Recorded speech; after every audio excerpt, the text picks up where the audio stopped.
The recording. I'm gonna start the recording now, eh? Microphone test. All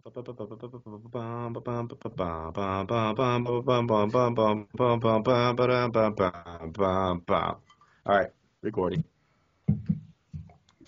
I got that program Evair. Was what I'm using to record. So hopefully the file sizes are manageable and not like 3 gigs going to YouTube. Recording video. Yeah, I'm recording video right now. Nice. I just literally downloaded it like 2 minutes before I logged on, and then I had to take a shit. Shit. Let me open up Greg's outline here so I'm not surprised by his grilling. Grilling. He's going to run it like a fucking 2020 interview. Tonight with Greg Basic.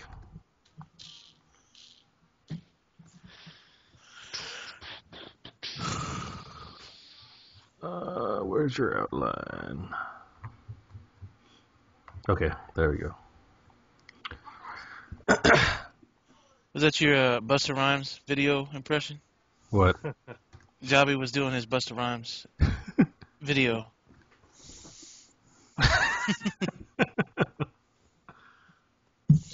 That or was the Beastie Boys Intergalactic? I couldn't. It was kind of similar. I didn't.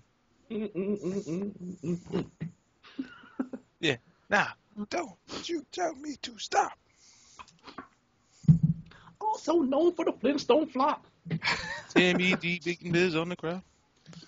Beastie Boys known to let the beat Drop. Rest in peace, MCA. Yeah. I found my License to Ill CD yesterday. Where was it? Like in an old sock drawer or something? No, it was in a case. It was at my mom's. I was like, Mom, have you been rocking out to the Beastie Boys or something? Fuck yeah. Yeah, see, I'm on Whatever, dude. my knives Whatever, dude. upstairs. My firearms are locked up. It's like a What, tactical light knife.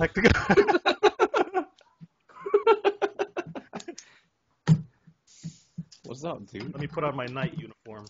My tactical knife frying pan. In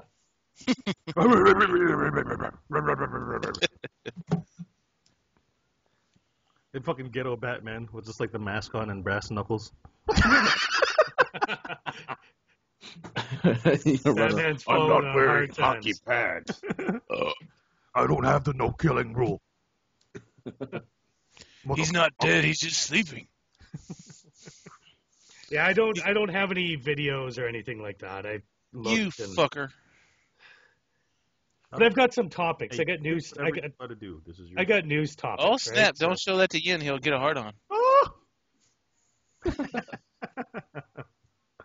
Still my favorite. No, actually, I don't. She's kind of been. Is it Rapunzel? Rapunzel. Yeah. Rapunzel. It used to be Ariel for decades. And then it was Gaston for a little bit. Yeah. Yeah, Hercules was in there for a I while. loved his weird proportions where he had like toothpick legs and fucking barrel chest. That's how guys do it. Fights like Gaston.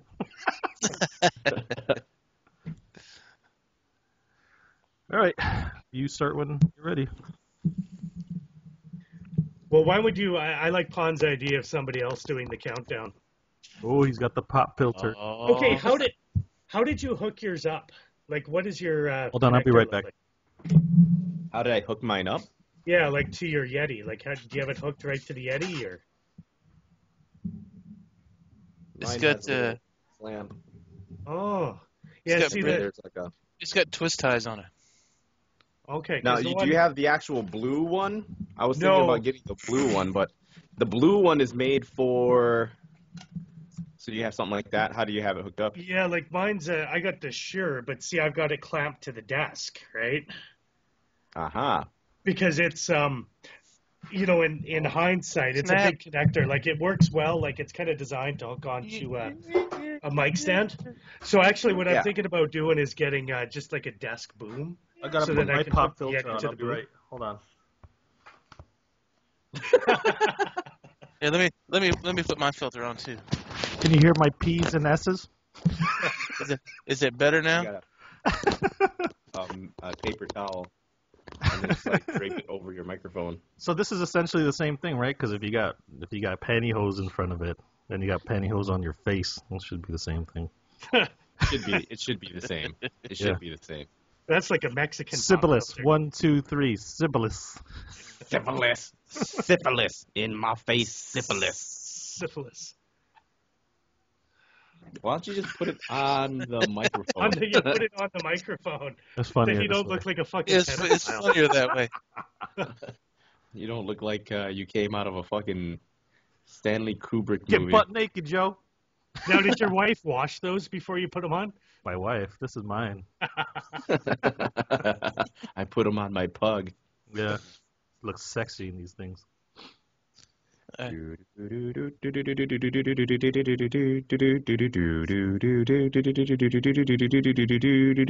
2, 1, go.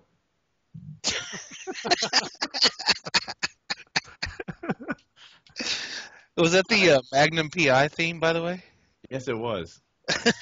Nice. He's been trying to shove that down your face since you came on. Ren is playing the part of the black man who flies the helicopter. I should put like white eyes. Hello, my mammy. This week's guest is Al Jolson. Hello, my ragtime gal. Mammy, it's your little boy Sammy. From Come home from Alabama. Alabama. So put on those eggs and hammy, mammy. Oh, skills, son. Dude, is that a guitar or ukulele? That looks real small on you. I'm really a giant. Are we gonna get to hear Tiptoe Through the Tulips? What? Tiptoe Through the Tulips, man. My nose isn't that big. This fucking patio makes me look really Asian. Dude, you gotta like paint your nose black. When we ask you questions, you're like, Or it's like a Chinese like hairdo, like where it's all shaved back, and then like He's got the little bun on the back of his head.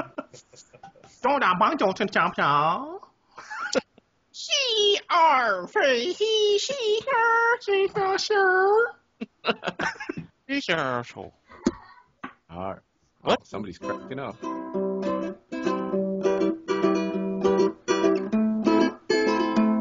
Are we gonna start the show or what? What's going on? Are you just observing us? All right, ready? You Yeah. ready, Greg? I'm Pumped ready. up?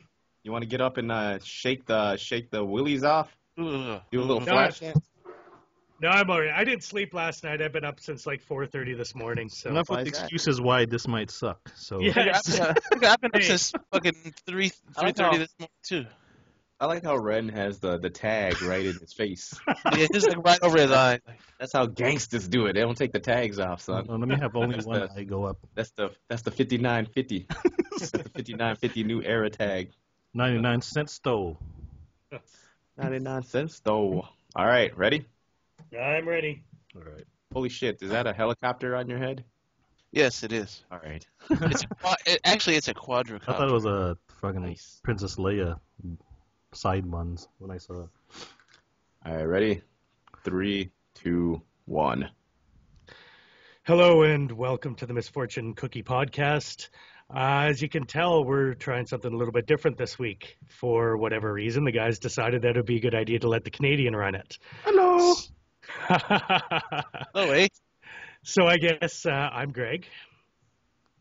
This is Ren. This is KFJ. This is Pawn. Oh, I'm sorry. This is KFJ. No, This is Leroy. I still think this is Nicole. Yeah, this is Nicole. Yeah, you know what? I still think this is kind of a cruel joke. It's kind of like when you're a kid, you know, and your dad would like let you do something that you really, really wanted to do, but he never let you do it. And he And, beats with the and then razor. he beat the shit out of you I'm with his waiting belt. for you so. to fail. Exactly. Hey, Hey, you wanted to fuck a prostitute? Now's your chance to fuck a prostitute. And then you You get better do it syphilis. right. I'm beating your ass. No, all luck to you. Like I said, the invite was always open to you. So, like I said, I hope the best for you, and I hope this goes well for you. So you want to do it in the future. So, No, hands off. it'll be good. This will be all you, and I'll just be chiming in based on your lead. excellent. Well, you know what? It's kind of exciting because, like I'd mentioned a while ago, when I was in high school, I did a radio show, and I absolutely fucking loved it. And no, it was a hoot. So this is going to be good. So why don't we get this started?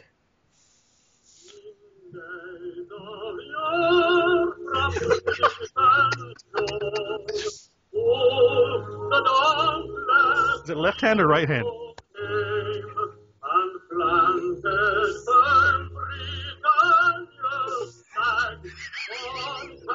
Click, click. Sieger! Deutschland! Was kann Sie Heiden haben? Sprechen Sie Deutsch! Marcus Snellen!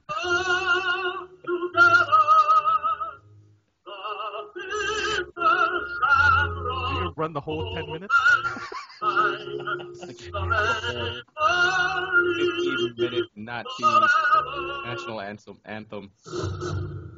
Oh shit, he mixed it Oh, together. shit. Oh, That snap, shit. bitches! You're fucking special over here. Gun information. Fucker is prepared, son.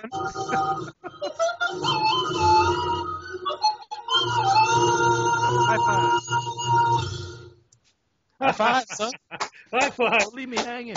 No, you know what? Like I said, I used to do this, so it's actually kind of exciting. And now over to Leroy with the weather. Go, Leroy. This is Leroy. Well, and I mean, just for the record, that song was actually the Maple Leaf Forever. That was Canada's national anthem before "O Canada." Wait a minute. Really? Were they singing Why was it in German? No, that was in English. It was? Do you guys speak a different Oh. English that we do up here? What's going on? Maybe because it was dramatic opera English. Maybe that's, Oh, Yeah, okay. that's probably what it was. yeah. So you guys actually had a song that didn't sound exactly like what the hell does it sound like? Oh Canada? Canada. Yeah, so it was kind of before, right? Because we were still part of the British Empire, right? We're simply a colony. So we had our own kind of patriotic song, but until we got our independence was when we created O Canada. O Canada is a pretty new song. Hasn't been around that long. How about Very nice. you should have made it the Tootsie Roll.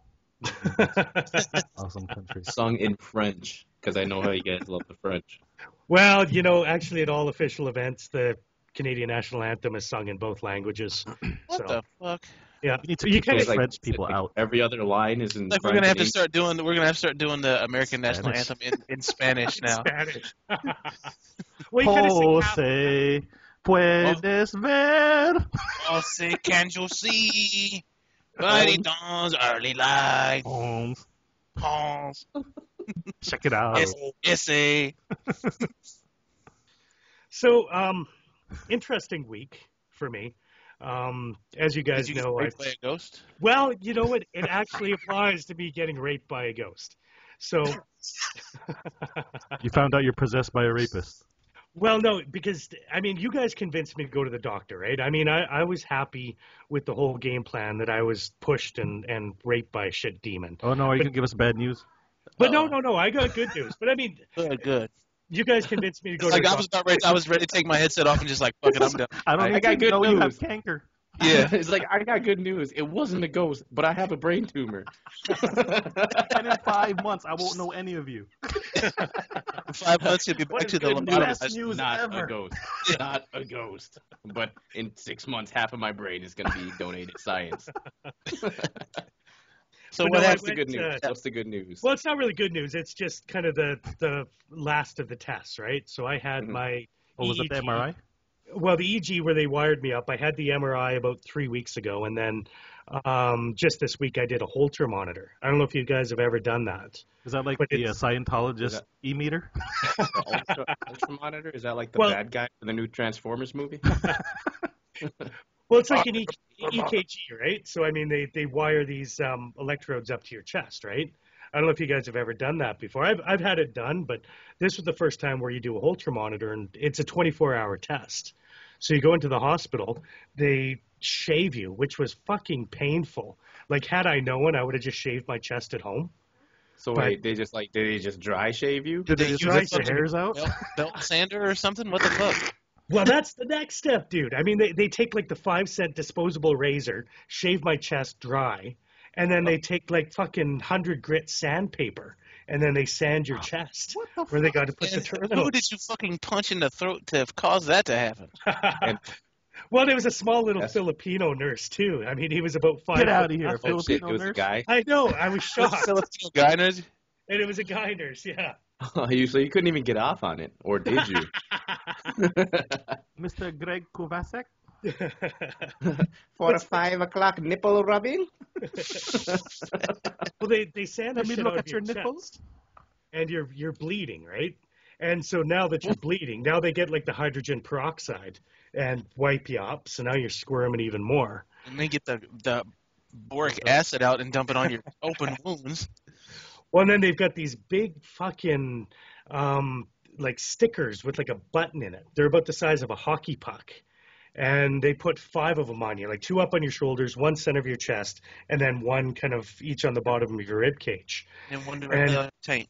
Well, well, then they wire you up, and then they got this big thing, which is like, you know, those Sony yellow Walkmans from the 1980s. And you got to wear this thing around your neck and kind of get dressed again. And you go back to work, and you look like friggin' Al Did you Qaeda. like put it outside your clothes and dress all 80s style? Did your Did you have a mafia bosses call you into the office and see if you were bugged, and then like shoot you in the head? Did you ask if you could put Run DMC tape in the machine? Did you come into did you go into the office and be like, Greg? House, Greg's house. Actually, I went to my Muslim friend, and I said, now I know how you feel. What is it with you and your Muslim friend? Poor Did guy. Like you he doesn't play even the- have a name. He's just Muslim guy. His name's like Frank. Like my Muslim friend. Well, actually, you know what? We call him Frank. His name's Fatah, but we gave him a Fatah. Canadian name, so we call him Frank. I like how Frank is a Canadian name. But you know what? I mean, okay, so wearing this thing's uncomfortable. You have to wear it all night. So you're sleeping with all these wires and shit. Uncomfortable as hell. But the worst part is the next morning when you got to take that shit off. So you're yanking. And even though they shaved you, there's still a shitload of hair there, Because right? you've grown about 2 inches overnight. Well, If you're white. because I'm a white, hairy kind of guy. The worst part, though, is I'm fucking allergic to the adhesive. So I've got no. these big fucking red, round, welted pieces on my body. It's disgusting.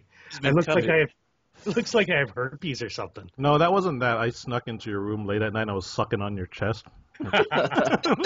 He's like a sucker fish. He's like, He's like, I guess I'm allergic to Filipino herpes. Then. Yeah. he was cleaning the algae off your chest while you were asleep. so the results. So the results, He's good. I go in next week to see the neurologist. So fingers crossed that I don't have a brain tumor or. Well, have you gotten the results back from like the MRI and everything though? No, they're just giving it to me all at once. So All at once. I mean, I figured if I It's just They like a found out paper there that was says, "You're nothing." fucked." It's like- No, they found out there's nothing wrong with you, but they were like, we could get this fucker for like $18,000 worth of more tests. So let's have him keep coming in. but it's free, remember? He's like, Yeah, but they get paid from Not- the government though. So Yeah, and you They're pay get- they're for that on milking your the government. taxes. the results come back like he choked on a pretzel. Like all this fucking testing and shit. Tests are inconclusive. Come on back. Well, you know what? That's my fear is if they find nothing, what's the next step? What do they want to do to me now, the right? next step is exorcism. Government next- paid for exorcism. The next step is you get tested by my psychic penis. Well, if we do an exorcism, we're going to capture it live here on the Misfortune Cookie Podcast. I don't need to see that shit. I'll be turning my fucking monitor off. Good luck with that, Greg. It'll be spinning. It'll be floating from the ceiling. Like, your mother sucks cocks, and his head starts spinning around in circles. Hey. Fuck me. Fuck me. Do it. Start spitting up pea soup everywhere. Dude, like that's crazy. So like all those tests are taken care of by the government. Now, do you have government insurance, or is that provided by for like with your work? No, that's just strictly government. I have my Alberta healthcare card, and I know that's some it. people supplement their Son of a government bitch. stuff with private Like- insurance. Do you do that or no? Well, you can a little bit. Like, I mean, things like dental and vision aren't covered by the government. So, I mean, that's my either worst problems. well, it's either on your own dime or most companies cover that, right? Like medication and whatnot. So, Yeah, it's like it's extra here in the States too. That's not covered in regular medical, like dental and vision, because that stuff is like preventative. I know Like, Kaiser. My vision's covered under my Kaiser medical plan. okay. Oh, So I buy my My shit shit is covered by private, which anything. fucking sucks. What's that? I said my shit isn't covered by anything. like I'm supposed to get yearly about $100 of contacts or like new frames or some shit. But I just get the contacts because I'm horrible with my contacts, and you're supposed to change them like every week. And like I wear the same contacts for like 3 months. Like, like- what? Dude, like that's how See, I am. I buy two These boxes. things on your eyes all day. It's like, oh shit, there's something on my actual contact. Dude, like with me, like I have like I'll buy 2 boxes of contacts, and that's 6 pairs of lenses. Yeah. I'll stretch a pair for 2 months because I'm a cheap bastard. Exactly. And then I'll go back for my re-up, and they're like, no, we don't have any record of you ordering again with us. Are you? I was like, oh, I ordered from a third party. Oh, there you go. They're about $80 a box, so I decided to stretch them out. Yeah, exactly. But So you don't yeah, know like with anything my yet? insurance, like I wouldn't remember I had that vitamin D deficiency, so I went and got tested. That shit's not covered into my insurance. It was $90 fucking blood test that I have to Oh, pay out of shit. pocket, Oh, and I'm like, that's fucking crazy, dude. So I pay $400 a month, and then, you know, what is covered? And I go and fucking the doctor looks at me and tells me they weigh me and take a look at check my breathing, and that's it. That's the only thing that's covered. Is that So- private insurance or was that? Turn your Because head I thought off. your company insurance sucked or whatever. Yeah, my company insurance sucks, so I had to go and get private insurance because everybody here is trying to block this, Obamacare, even though it'll save the country money by insuring everybody. This is America. oh. So, that would kill me because I get blood tests done every week because of my my thin blood, right? So I have to go on a weekly basis just to make sure my platelet counts are up. So, I mean, if I had to pay $90 a week, just to get blood drawn, that would just kill I'll me. do it. I'll do it for $5. You can come over. I'll open up a vein. I'll look at it. Motherfucker, I'll do it for free. Taste test.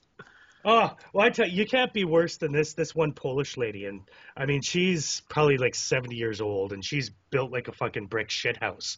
And when she comes at you with the needle, she comes with a stabbing motion.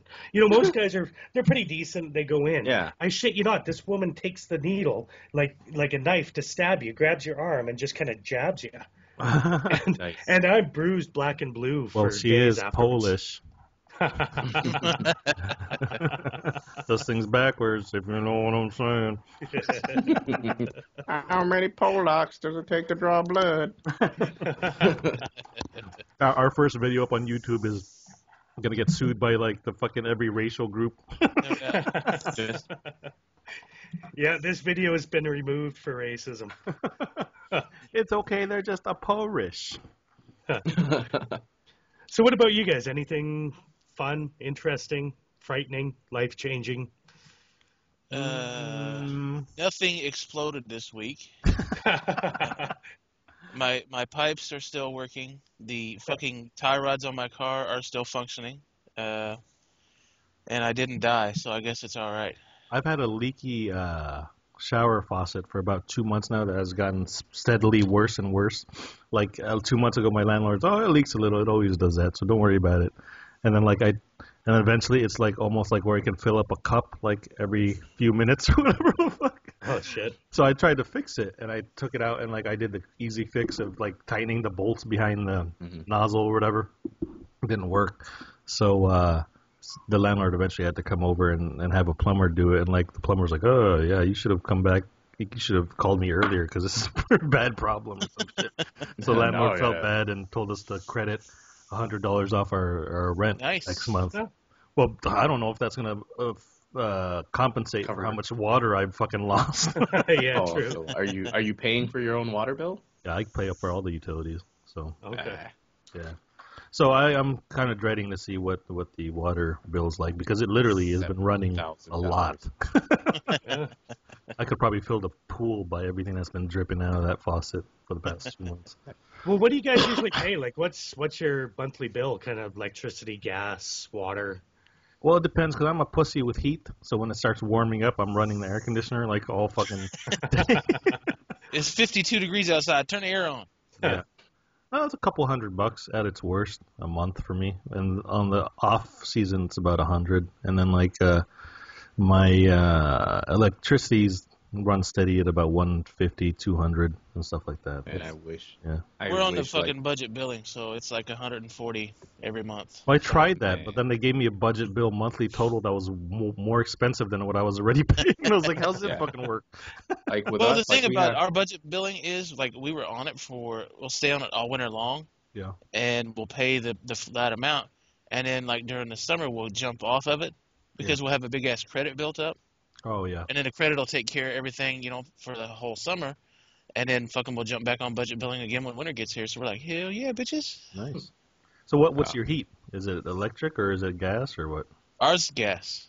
Propane or natural? Natural. Oh, okay. Yeah, New York was propane, and we had to Yeah. have a truck fill that shit up like every fucking couple months or some shit. That was expensive. Yeah.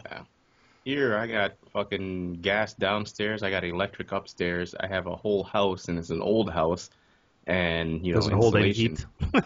What's that? Doesn't hold No, any it's not. It's not like furnace or anything. It's not like like radiator heat, which it would be a lot cheaper if it was fucking radiator heat. Yeah. But man, if I wasn't on a budget bill, like in the winters, it's like 500 fucking bucks.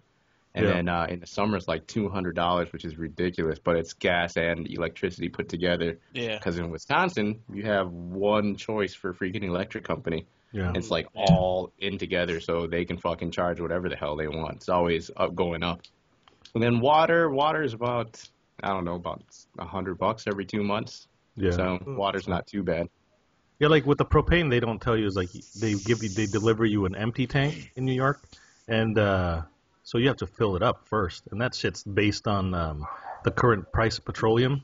So if you move Holy into a shit. place and it's like the peak of winter, then you have to fill that 100-gallon tank. Oh my god, it's a fucking crazy expensive thing. Your bill this month comes to $7,000. Exactly.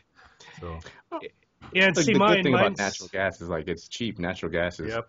propane and natural gas is cheap as opposed to electricity. fuel They oil can or, fucking, yeah.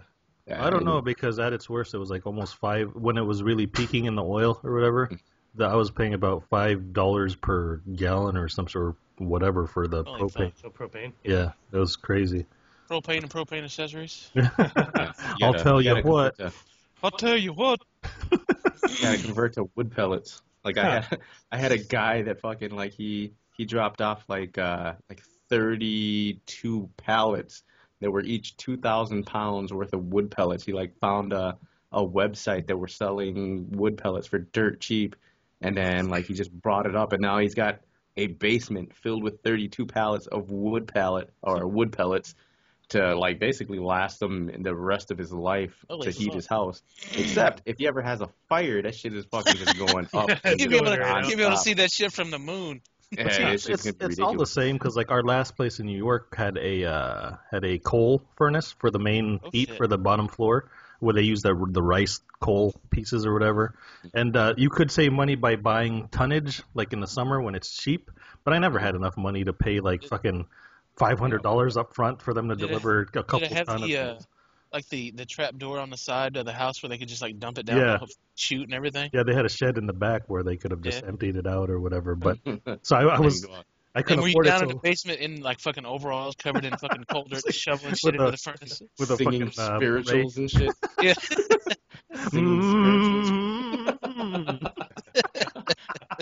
Sweet Man, come fucking me. sweet chariot. Nobody knows the trouble I It's like- see. Well, mine's not too bad because mine's kind of split between two different providers. So there's NMAX, which does my water, electricity, garbage, recycling. That's all encompassed in that one bill, and it's pretty steady at about $300 a month. Yeah. And then my gas bill kind of goes from about $40 in the summer to probably about $150 in the winter. That's not bad. It's not bad, yeah. And I mean, we crank the heat. You got to pay for garbage and stuff like that. We don't have to pay for garbage and all that. I other pay for garbage. Shit. Yeah. Oh, is it covered like in just your property taxes? Yeah, property taxes takes care of it. We have to pay for our garbage. I pay $100 every 2 months for my garbage and shit. Actually, we lucked out. The guy, there's a city inspector here in town bought the house at the corner of our property in the back, and our yard goes all the way to the alley. You're just throwing your trash in his shit? No. He came to us because he came to us. He was outside working on the house one day, and he's like, how much do y'all pay for your own garbage, right? And I was like, yeah. He's like, I own this house here. I also own the one across the catty corner from here. He's like, I want to buy your house now. Sell it to me. No. He's like, I provide pickup for my tenants because he's like renting these houses out. He's like, I don't have anywhere to put this dumpster. It's like, if you let me put this dumpster on the backs of your property outside your fence, he's like, you guys can use it and get rid of your trash pickup. So I was like, fuck yeah, bitches. I'll fucking throw anything away. I got a fucking couch hanging out of some bitch. His tenants can't even throw anything away because he's like, hey, you said I could use it, man. I got fucking cop bodies in there. Couch, there's fucking bear hanging out of the side of it. There's like 50 broken Xboxes in there. Couple dead cops. Hammers. But yeah, we lucked out with that because we were spending like, granted it wasn't huge. It was like $38 every 2 weeks or something like that. Or and it's crazy because garbage isn't just garbage. When they fucking take garbage, they rifle through it to take out any kind of recyclable stuff. Oh yeah. And they just resell that shit. So like all the metal, they magnet that shit out. Aluminum, they use another process to keep aluminum out, and they throw all the crap out, and they keep all the good stuff. So they're fucking making money on that stuff. See, my trash company is run by a bunch of shysters because, like, it literally, if your can is overflowing just a little bit, like when the lid doesn't close down, they'll charge you a $13 per bag charge or some shit. Are you fucking serious, dude? Do you have to buy the actual tags, or do they? No, but like they give you a bin. But if the bin doesn't close all the way, they'll charge you extra for overflowing. And then like if any bag outside of the trash can they provide you is $13 or some shit. I was like, how is that possible? Like that's almost the whole cost of the fucking can in the first place. Dude, that's fucking crazy. $13, man. Yeah. I would just leave it on the ground. I've got to find a company that makes giant bags like that, like as big as a house. It's like, this is just one bag. It's like those ones that they deliver when you're doing renovations or whatever, right? Oh yeah, the fucking crane. Yeah, exactly. Waste management. What is that? Say what size bag? Yeah. Well, see, we went to it. Actually was only just a couple of years ago where we went to those bins with the lids and stuff, right? So now you have the garbage bin, the recycling bin, and they just finished up a trial program for composting. And that's probably going to come in the next year or two. So you'll have composting's awesome. Have you done it? Because like I had a worm compost bin for a while, and it actually is great to break down your compost stuff. I compost at home, but the problem is you end up with so much of it. Like if you're putting your grass clippings in there, it just fills up quicker than it starts to break down, right? And like if there's a leak in your compost bin and you smell those grass clipping fumes, holy crap! I remember my neighbor high for like 2 weeks or something. Dude, it gets hot too. Have you ever tried to drink it? No, I'm just kidding. I took a bath in it, dude, and I turned into a vampire. Or at least I thought so. I was biting motherfuckers. Then I woke up and I was naked on a bus downtown. I don't know what the fuck happened. Cops are shooting me. I was eating this hobo's face. I don't know what the fuck's going on. But you know what? I mean, ours is kind of ass backwards though, because the garbage receptacle. Canada's ass backwards? You don't say. Well, no way. The garbage receptacle is huge compared to the recycling. And every week, I mean, we maybe have 1 or 2 little small bags of garbage, but our recycling bin is overflowing. Like, I'd rather reverse it and have a bigger receptacle for recycling. Well, that's me. I have a giant recycling container and then like a small. The recycling's free, so I have two recycling containers because like I empty out all my newspapers at the end of the shift or whatever, and I can fill those shits up fast. But the composting thing, to go bring it back, was pretty cool until I read this fake thing like on the internet where like, because I was having a bunch of liquid runoff from the worm compost, and I was like, what do I do with this shit? Because everything I read said it was toxic, and I read a post that's, you just pour that back into the worm compost thing. So I poured it in, and like within like 3 days, all my worms were dead. It's like, 'cause it was so toxic, it killed all the fucking worms. And somebody was like, "You don't do that, dude. That shit's like fucking runoff." I was like, "Oh fuck." Nice. Nice. I was like, "This shit's not breaking down." I was looking in the compost bin. I was like, the same shit I put here 2 weeks ago is still here and shit. And like I looked, and they're all fucking all Laughing dead. at you. You dumb son of a bitch. From worm heaven. like what was that? There was like a 4chan video, like, I need to make some homemade cleaning solution, and they fucking gave him the formula for fucking mustard gas, and he almost kills himself. Yeah, and he fucking almost kills himself, and he's like, "You sons of bitches." There's a King of the Hill episode with that, isn't there? Where like Peggy goes crazy and cleans everything with like ammonia and bleach, like almost knocks herself out or some shit. That shit is crazy, man. Yeah, no, you know what? I like the recycling. Because we've always recycled, right? But we always just kind of had our own little bins, and then we'd have to bring it to a recycling center. So we were happy when they decided to do the curbside, because it's convenient, because you generate so much. Like, it's unbelievable how much like aluminum and boxes and exactly. Is cat shit recyclable? No, unfortunately, I just threw some in the garbage If tonight. you have a dog that eats it, I guess. yeah. But like back to the grass clippings. I had a neighbor that freaking he dumped them into my garbage can, and like, it was like right after a pickup in the middle of summer, dude, and like that thing just radiated heat. Like when you opened it up, it could be a cool day. You open it up and it felt like it was like 80 degrees in that freaking bitch. And the smell from it was absolutely horrible. And then on top of that, freaking Waste Management comes and they slap a gigantic sticker like, "Hey, stop doing this, you asshole. This shit is toxic." Like I was the one that did it. I'm like, no, it is my fucking Mexican neighbors. Exactly. And then, in St. Louis, for some reason, when I lived there a while back, they charged for recycling. Like, garbage pickup was free. Yeah. It was like, if you want recycling, we're gonna charge you for that. So people were just like throwing their cans in the garbage. Like, why the hell would you pay for recycling? You make money off of recycling. Yeah. Exactly. Yeah, and it's crazy. Like, my folks, they live on Vancouver Island, and they actually pay a pretty hefty premium for their garbage, because everything goes off the island. They don't have any landfills. So everything goes on garbage trucks on the ferry back to the mainland to get dumped. That sucks. So just dump it into the ocean, son. Yeah. You're already on an island. Yeah, no, they want to keep it nice and pristine there. Keep the whales safe. We mail it back to the mainland. I would be so fucking pissed off. Yeah, when you mail me that fucking mic, keep your garbage out of it, please. It's like a 50-pound fucking container. And like all of used condoms. No, that reminds me. I've got to stop at the store, and I got to get some Smarties and some rockets for you. Nice. I like how candy. The thought of used condoms made you think of buying candy. Well, kind of sweet and chewy, right? That's disgusting. I don't want it. Sweet and chewy. I don't want to know what kind of condoms you're using, that you're tasting them like after flavored. you fucking use them. They're flavored. Banana. I wonder if there's still some banana left on Oh, here. like man-ass flavored condoms. Mango. You cannot touch the mango. No.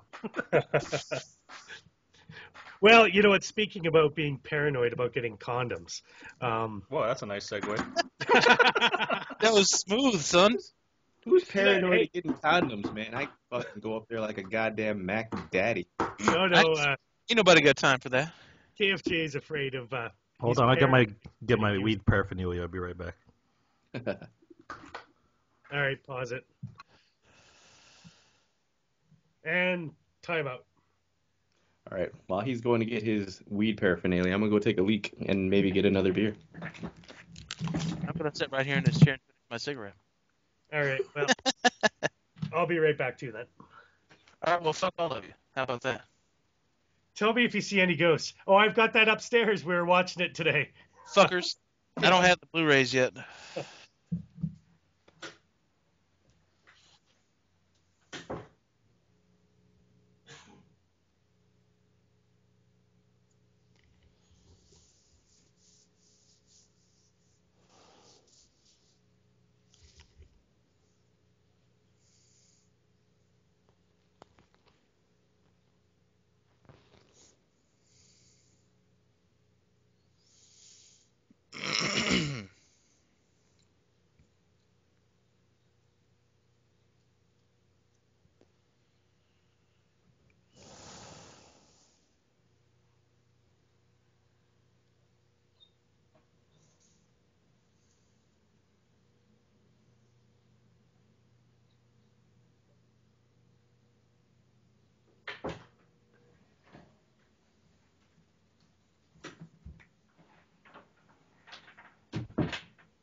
What the fuck are we watching?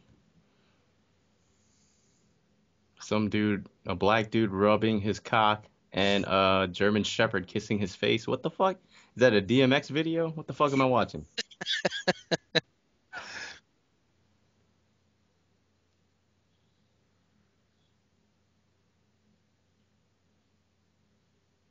Oh shit. Oh, it's fucking Will Smith. Yeah. I Am Legend.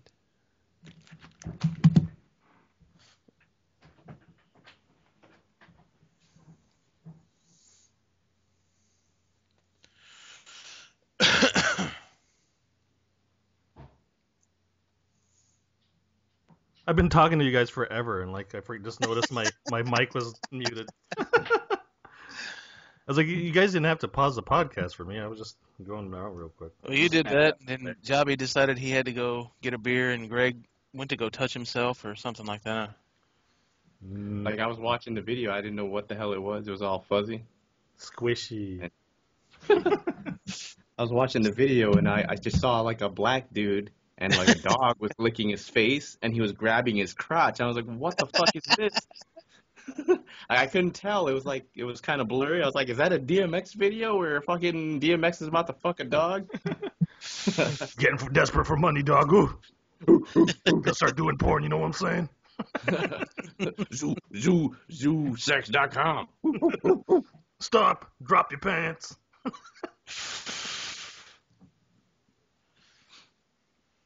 damn it. Trailer for sale or rent. I can't find my grinder. This is a pain in the ass squishing weed by... Are you a man of means by no means? I'm a man of means by no means. King of my balls. King of my load. Busting a load.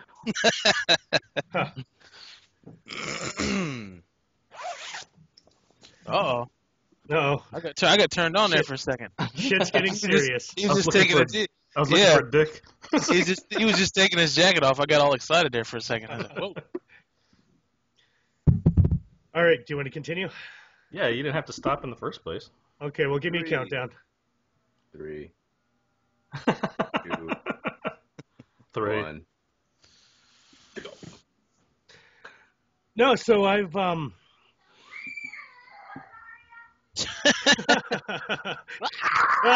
sorry, get back in the closet. Get back in the closet.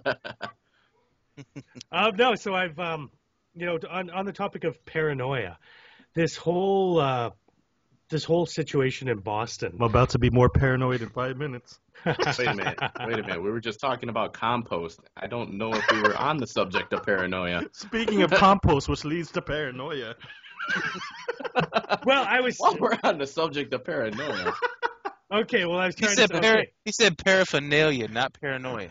Yeah, speaking of paraphernalia, that kind of sounds like paranoia. So, All right, paranoia. Paranormal activity. Go ahead. Paranoia activity. Well, the whole situation in Boston has just kind of elevated everybody's level of paranoia. And, it was actually kind of a scary week here in Calgary, downtown. Yeah, you guys had like a bomb scare or something like that, right? Yeah, there's actually 2 of them this week. Oh, shit. So it would have been... Quite our style. Well, it was, I think it was Tuesday or Wednesday, and we're just kind of sitting up in the office, and you just hear like this mass of sirens. So you kind of get up and you turn around, you look out the window, and there's just a shit ton of cop cars going by, and then you see the big SWAT team vehicle and the friggin' bomb squad truck just barreling down the street. Oh, shit. And they ended up, the courthouse is... I don't know, probably about 8 blocks away from my office. And they shut down like a 3-block radius and evacuated all the buildings and got the people out. Because I guess somebody was going through security. And you have to go through a metal detector, of course. And you got to put your bag through like the conveyor like you do at the airport. And they saw like a little package in there that had wires and stuff.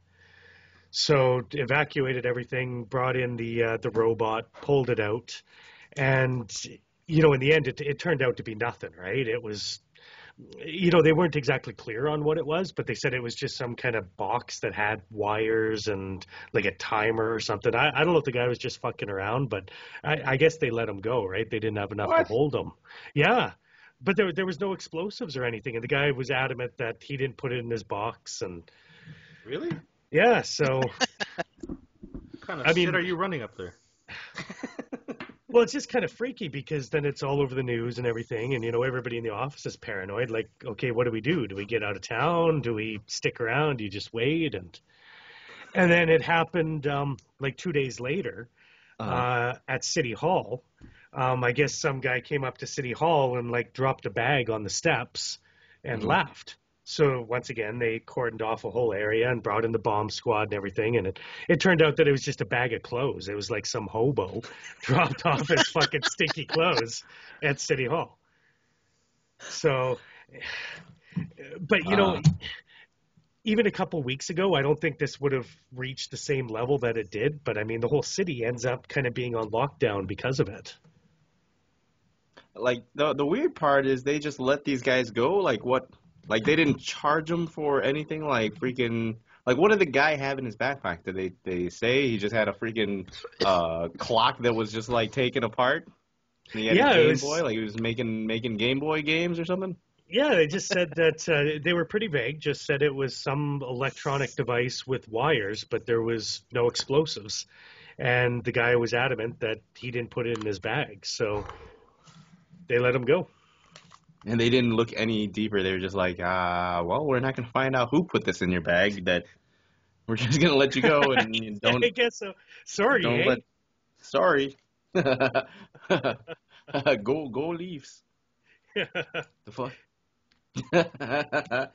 But so I don't know. Are you guys experience the same kind of thing where you are? Like, is there just kind of like a heightened sense of? We've been in a state of paranoia for 11 years now. Exactly, since 2011 and 2001. It's weird. People come out with like like as soon as something like this happens, like it's kind of hard to overreact because people just they use this as a way to get out of work or get out of a test or a final exam. They'll call in a bomb threat just willy-nilly and nothing comes of it. It's just people trying to get out of a test. But the police have to respond. It's just a waste of resources, a waste of money, and waste of time.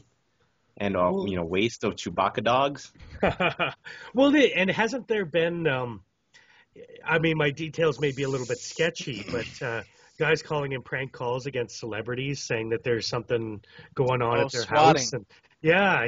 It's called swatting. Yeah, Okay. I've heard about where that they too. Purposefully they calling say a fake. Yeah. Robbery or something like that. Yeah, and then they SWAT team the celebrity's house and shit. Yeah. That's funny though, man. Fuck that. Keep doing that. Especially with Lindsay Lohan or something, or somebody like really in the news all the time. But it's, you're right. I mean, they have to respond though, right? Mm-hmm. Well, they have to, because what if this time is for real, and then they don't? Everything's driven by the fear of either litigation or the fear of future tragedy or whatever. So regardless of how fake it might sound, you're kind of forced to look into it because you never know. Oh, exactly. Indeed. And then it's a source of paranoia that needs to exist for the public as well, because the government has to act paranoid to reflect what society feels, because if they don't, then the people feel kind of like that the government doesn't care about their fears and the safety of their populace or whatever. So It's just, it's freaky because, never really experienced anything like that here. I mean, even though we're a big city, I mean, we're a city of like 1.2 million people, which is fair sized in Canadian standards. But I mean, it's always been, kind of a smaller city feel, but things like that just kind of shake you a little bit. Like, you kind of look over your shoulder and you're not sure if you feel safe anymore. And somebody's watching me. Well, I've always felt safe here. And I mean, with no disrespect to the States, I mean, in many American cities that I've been to, I'm scared, right? Like you just don't feel safe, but here you feel pretty confident. Well, it's because, everybody looks like you.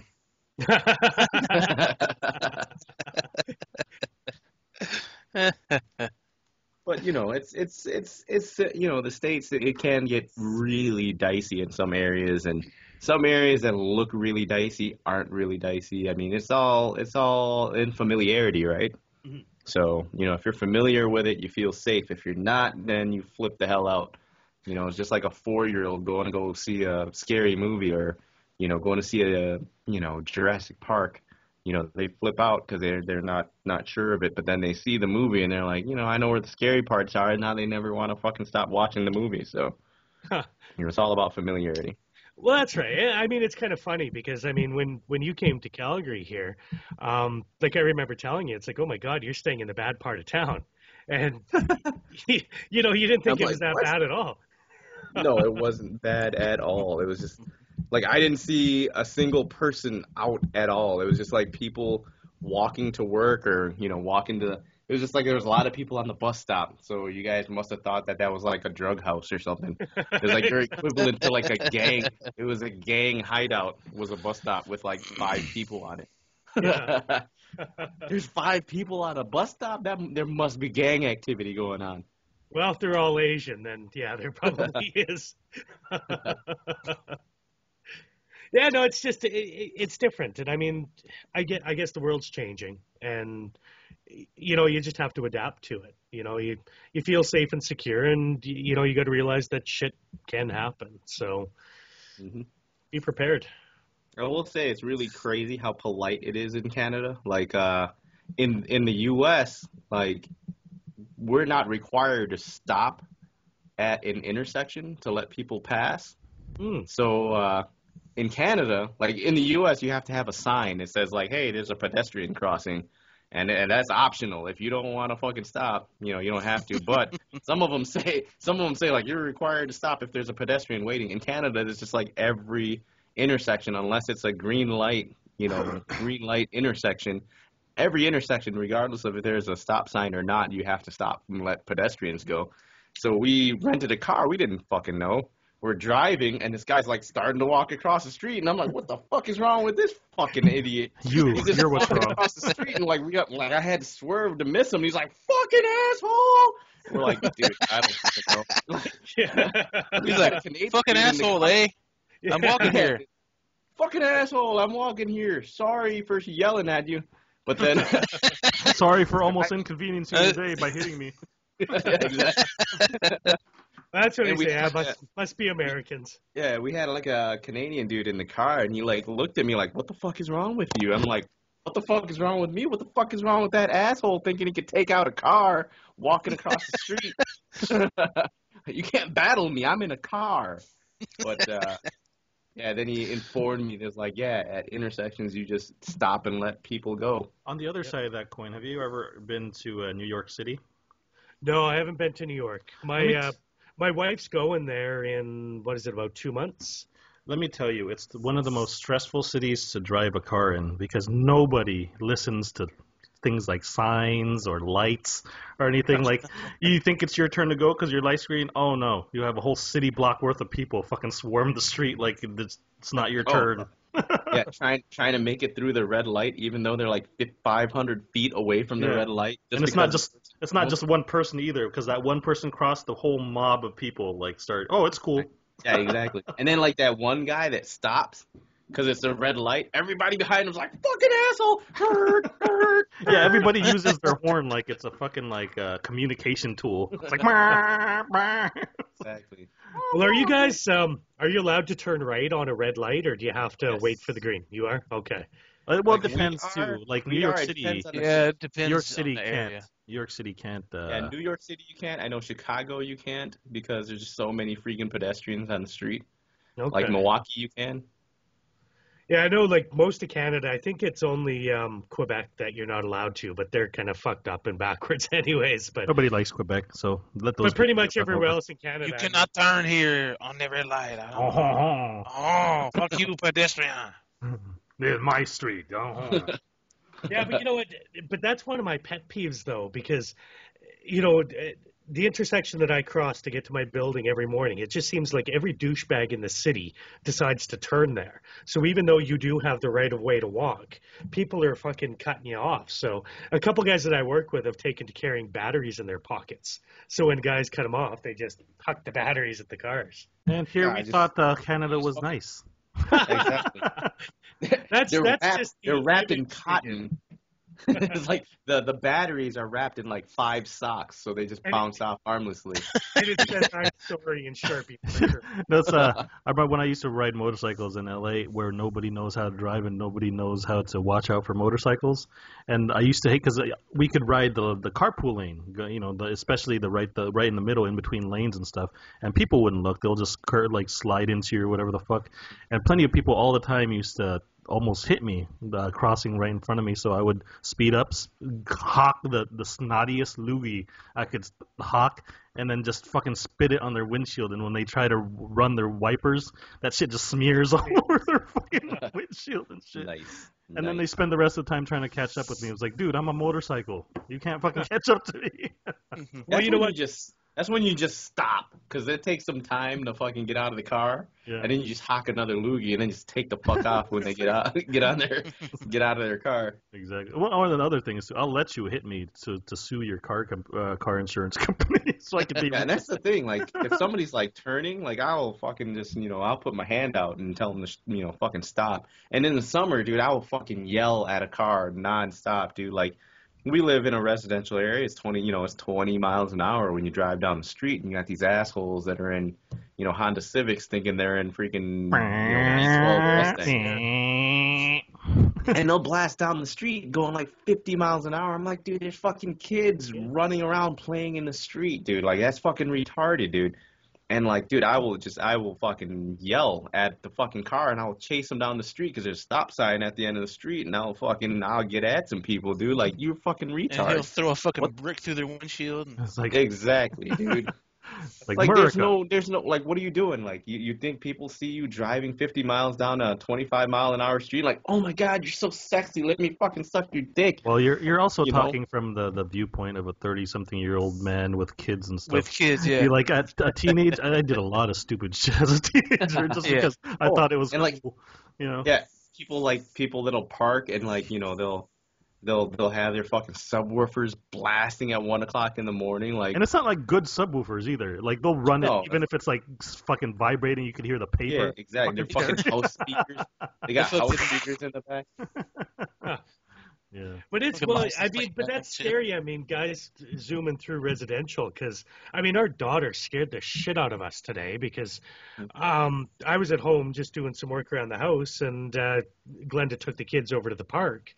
And so they were walking back. And I mean, Colin, he's only 3.5, right? So his legs are only like 2 inches long. So it takes him forever to fucking walk. My daughter's on her bike and she rode off, but usually she'll kind of go to the end of the path by the park, stop and then turn around. Well, my wife said she's walking and my daughter's not coming back. So she phones me and she says, "Is Isabel at the house?" And so I go downstairs, and there she is standing on the front.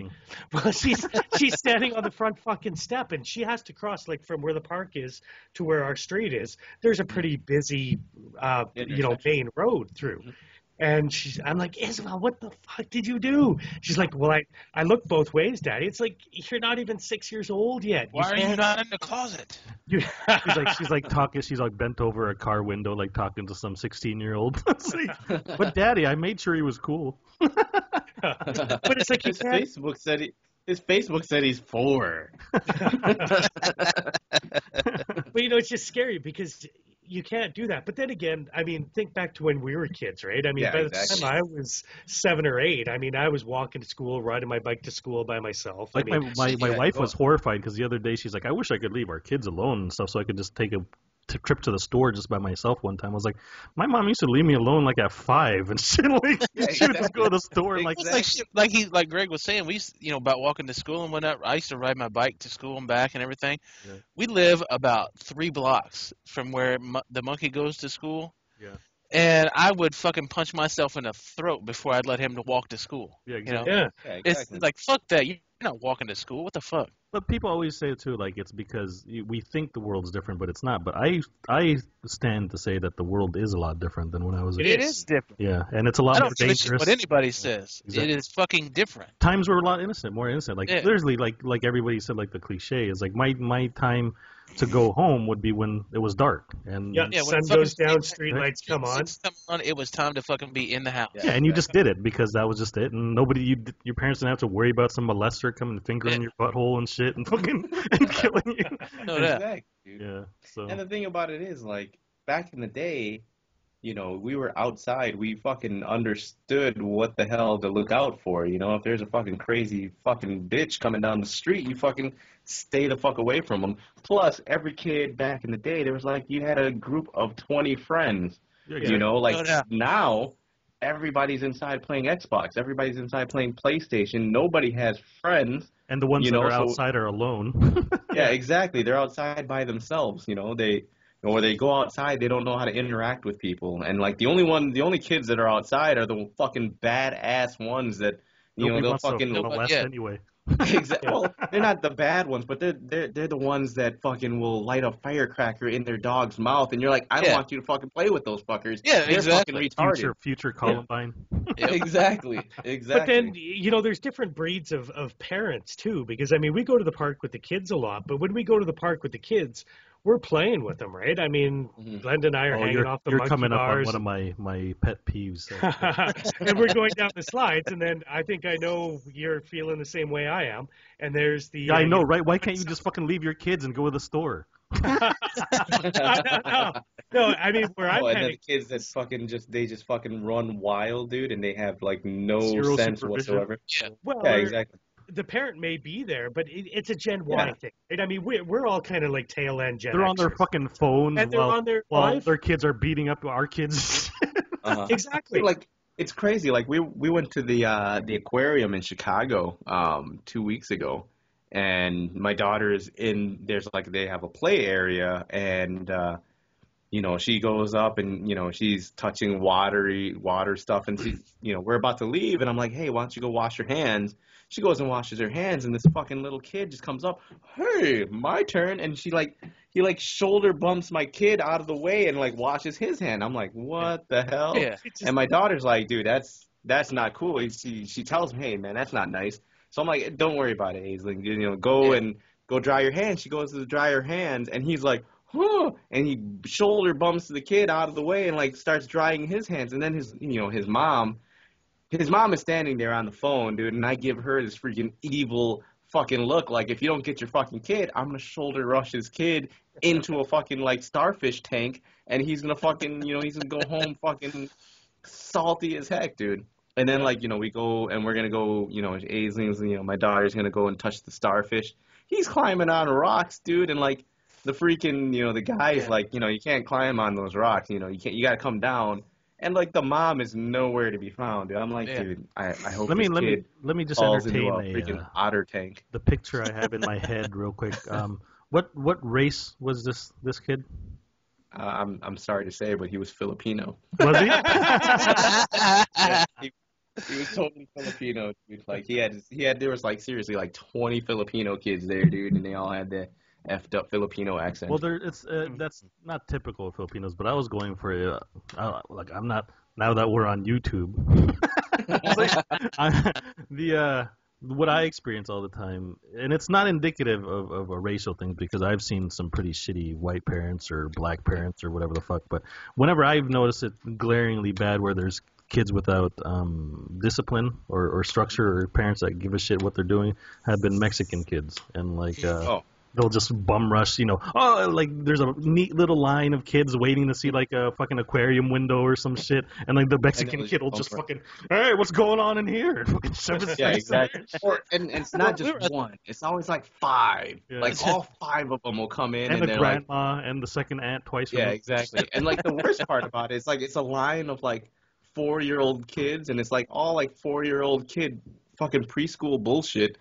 And it's like these like 10-year-old kids like, oh, let me come in here and fucking play with these, this fucking little wooden puzzle. Let me play with this wooden puzzle. I'm fucking 12 years old and I'm fucking mentally retarded. I want to play with these fucking wooden puzzles and cut in line from these, 4-year-old kids that are supposed to be here. But there's. It comes down to the parents. It really does. And some parents are just clueless. Like we took the kids for swimming lessons today. It was the first session in the new season, right? And in Isabel's little class, there was like this little East Indian kid. And here it comes. Well, Canada's Mexicans. Well, no, I felt so bad for this kid because this little boy, he's probably 6-7 years old, and he's wearing swimming trunks that are probably made for a 4-year-old that he's probably had since he was 4 years old. You're lucky it wasn't jean shorts. Well, there's a hole like the size of a donut in the back of it. And I was just embarrassed for this kid, right? Like just, even go to Old Navy. You can get a pair of swim trunks for like $10. Like, come on. Like this poor kid. Like, yeah, like what Ren just said, freaking jean shorts. Like I see that all the time. Like I'll go to we'll go to like a little water park. And there's kids with like freaking jean shorts and fucking like a leather belt. Like, why the hell do you have a leather belt? If you're wearing jean shorts though, you gotta have the belt to keep them from falling down when they get wet. The only time that jean shorts goes with water is if like somebody, I don't know, just cracked open a fire hydrant and it's an impromptu water plug or you get caught in a fucking tsunami. Like a flash flood or something. Yeah, exactly. And you're floating down the street. Or you're dead. And you drown. That's all they find you in is jean shorts and a leather belt.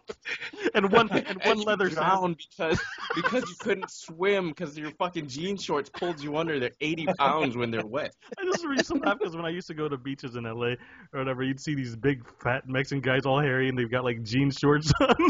They're all fucking wet. They're gold necklaces on their fucking chest. And they're like constantly pulling their jean shorts up.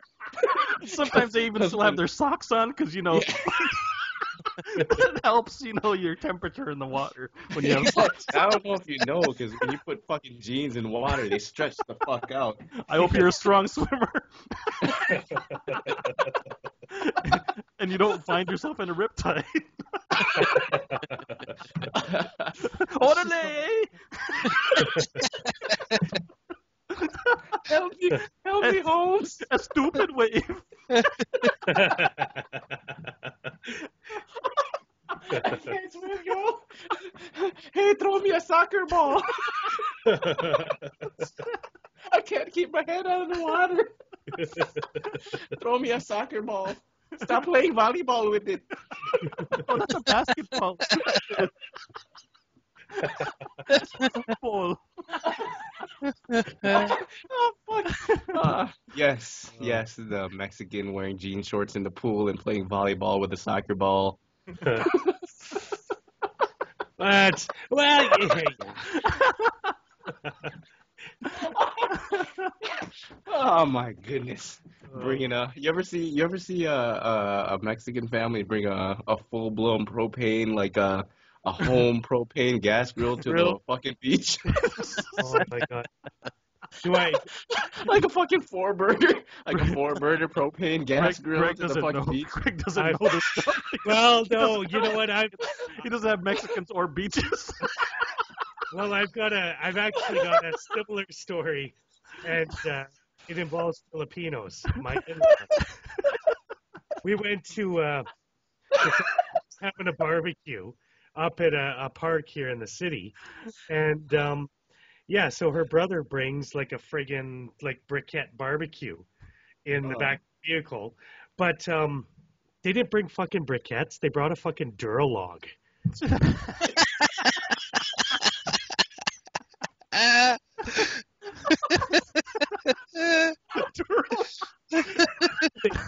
And they cooked their fucking burgers I'm on ashamed. a Duralog. How chemically did it taste?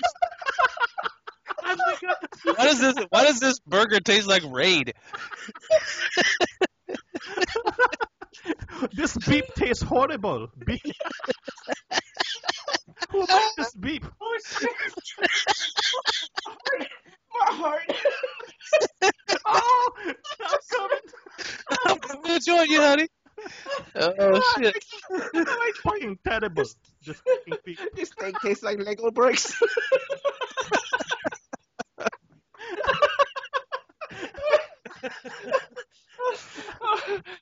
I love these cheeseburgers with fiberglass bits. I got the high blood. I got the high blood from these beef hamburgers. And they're like, Greg, why are you not eating hamburger? I'm like, no, I'm not hungry. I ate before I came. I don't want to eat cancer. These hamburgers taste like asbestos. Oh, there goes my lungs. Oh shit! I think it's just a minority issue in general for Mexicans, fucking fobby Asian people and shit. It's like- Oh, these hot dogs taste like car exhaust. Because to the developing country's mind, it's like, hey, it lights on fire. It can cook something. It never goes out. It never goes. It lasts for 4 hours. Yeah. 4 hours. Yeah, no, and you know what? They were offended that I didn't eat anything, but I knew better. How dare you go to a Filipino function without eating anything? Exactly. Oh my god, dude! Like, Yeah. that blew my mind. Goddamn it! I've got lots of those stories. I've been married to a Filipino for many years. You got I've lots of seen those it all. stories married to a Filipino. Try being one.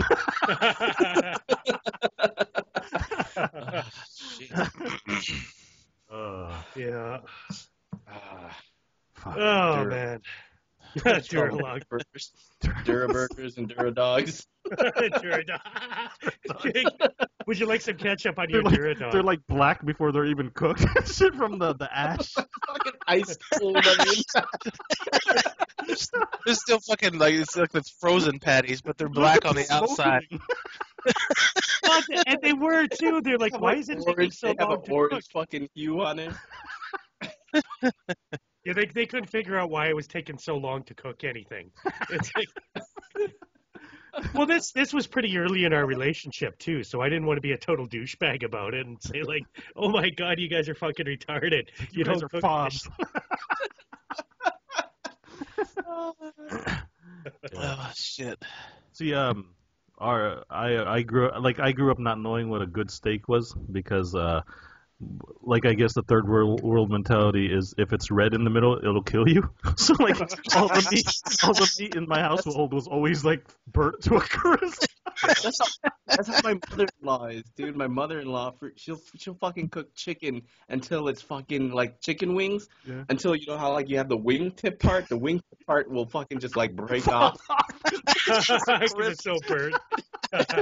like fuses together, dude, into like like where the skin and the bone are one.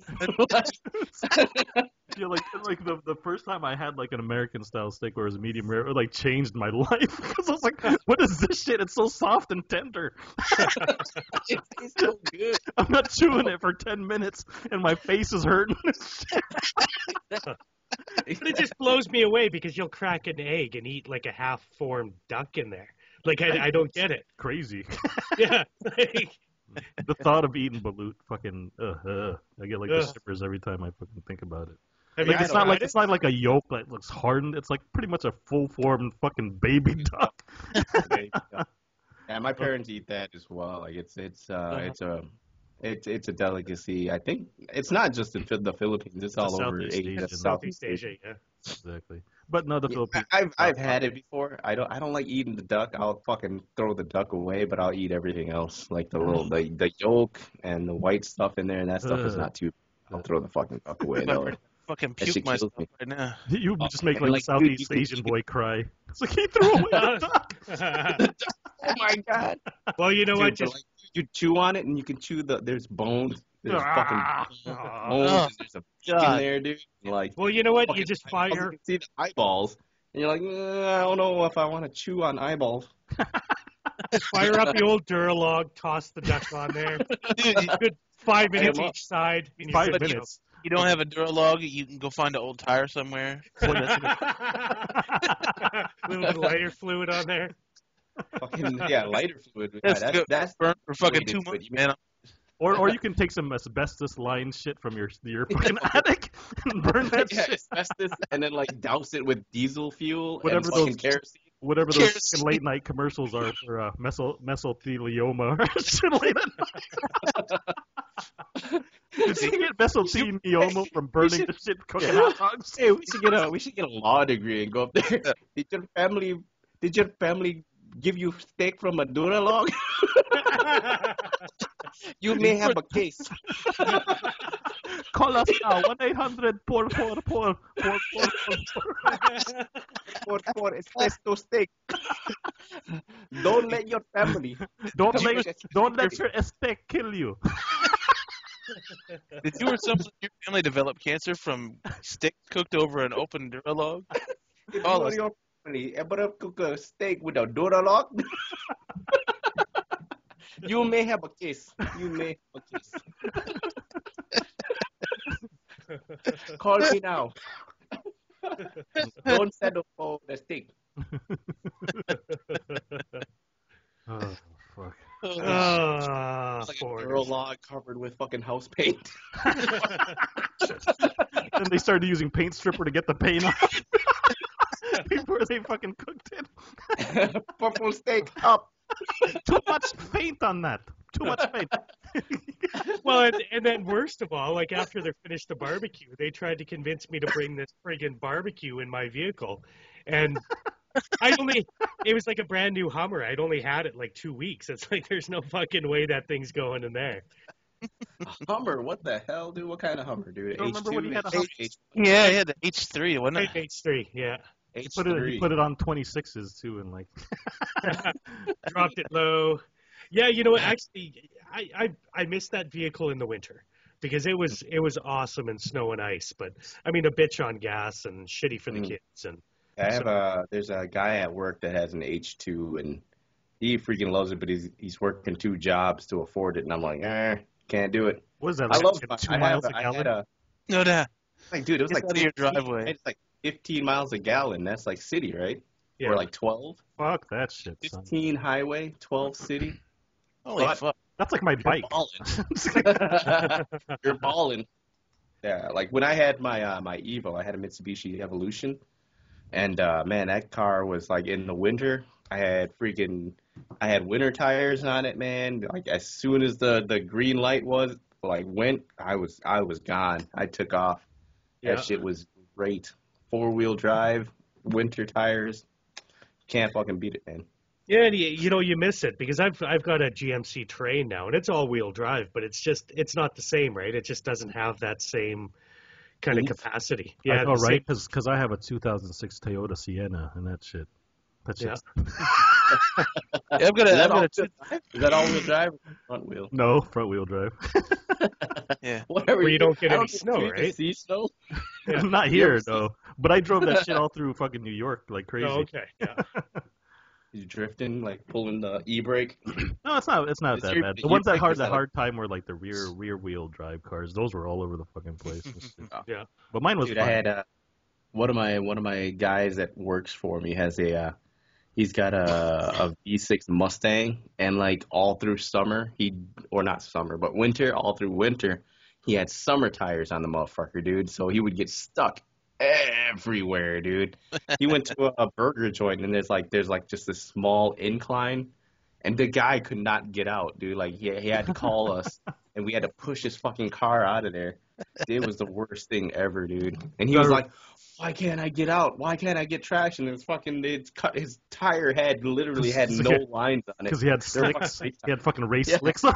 Exactly. They were like race slicks. I'm like, what the fuck, dude? That was like my first winter in New York. We had like an incline driveway. It wasn't even that high of an incline. It was like fucking, maybe it ran for 50 feet, and it was like 3 degrees or some shit like that. But it was enough where like the tires wouldn't bite right away, and I couldn't get up there no matter how fast I built up the speed and shit. So I was like sitting there trying to put chains on my fucking car just to get up my fucking driveway and shit. And like my neighbors were like laughing at me and shit, and fucking it's insane. Like my neighbors, dude. I have like tons of Mexican neighbors, dude, and in our alleyway, if you don't get back there and shovel out the alley, dude, it fucking turns to ice. And everybody's just screwed. Like with me, like I'll go out there and I'll clear my patch, but if nobody else does it, I'm still stuck. It doesn't fucking matter, dude. Like it's fucking ridiculous. And like my neighbors will come out and they'll get stuck every time, and I'm like sitting out there clearing it out. I feel like a dick if I don't go over there and try to help them get out of there. But I'll help them get out. But then 5 feet later, 5 feet, they'll just get stuck again. So I'm just like, fuck them. I just decide and fucking all the day. Well, that actually kind of leads me well into the other thing I want to talk about tonight, and just like social graces and common courtesy, and how those things seem to be lacking. And I mean, despite the fact that everybody seems to think that Canadians are so polite and apologetic, I mean, we're actually a bunch of assholes to each other. Because, things have changed. One thing that drives me absolutely nuts is you go out of your way to let people in, like at a merge or something. And what do? You're supposed to, give a little friendly wave, but people don't do that anymore. Just those small things, right? Well, I'm stuck somewhere in the middle because even though I grew up in America, I was raised in a very traditional Asian family. So like where the thing I've noticed with America is the perception is it's you first before everybody else. Whereas in the Asian culture, it's like you think about everybody first before you think about yourself or whatever. So I was raised with the mentality of, being courteous to people.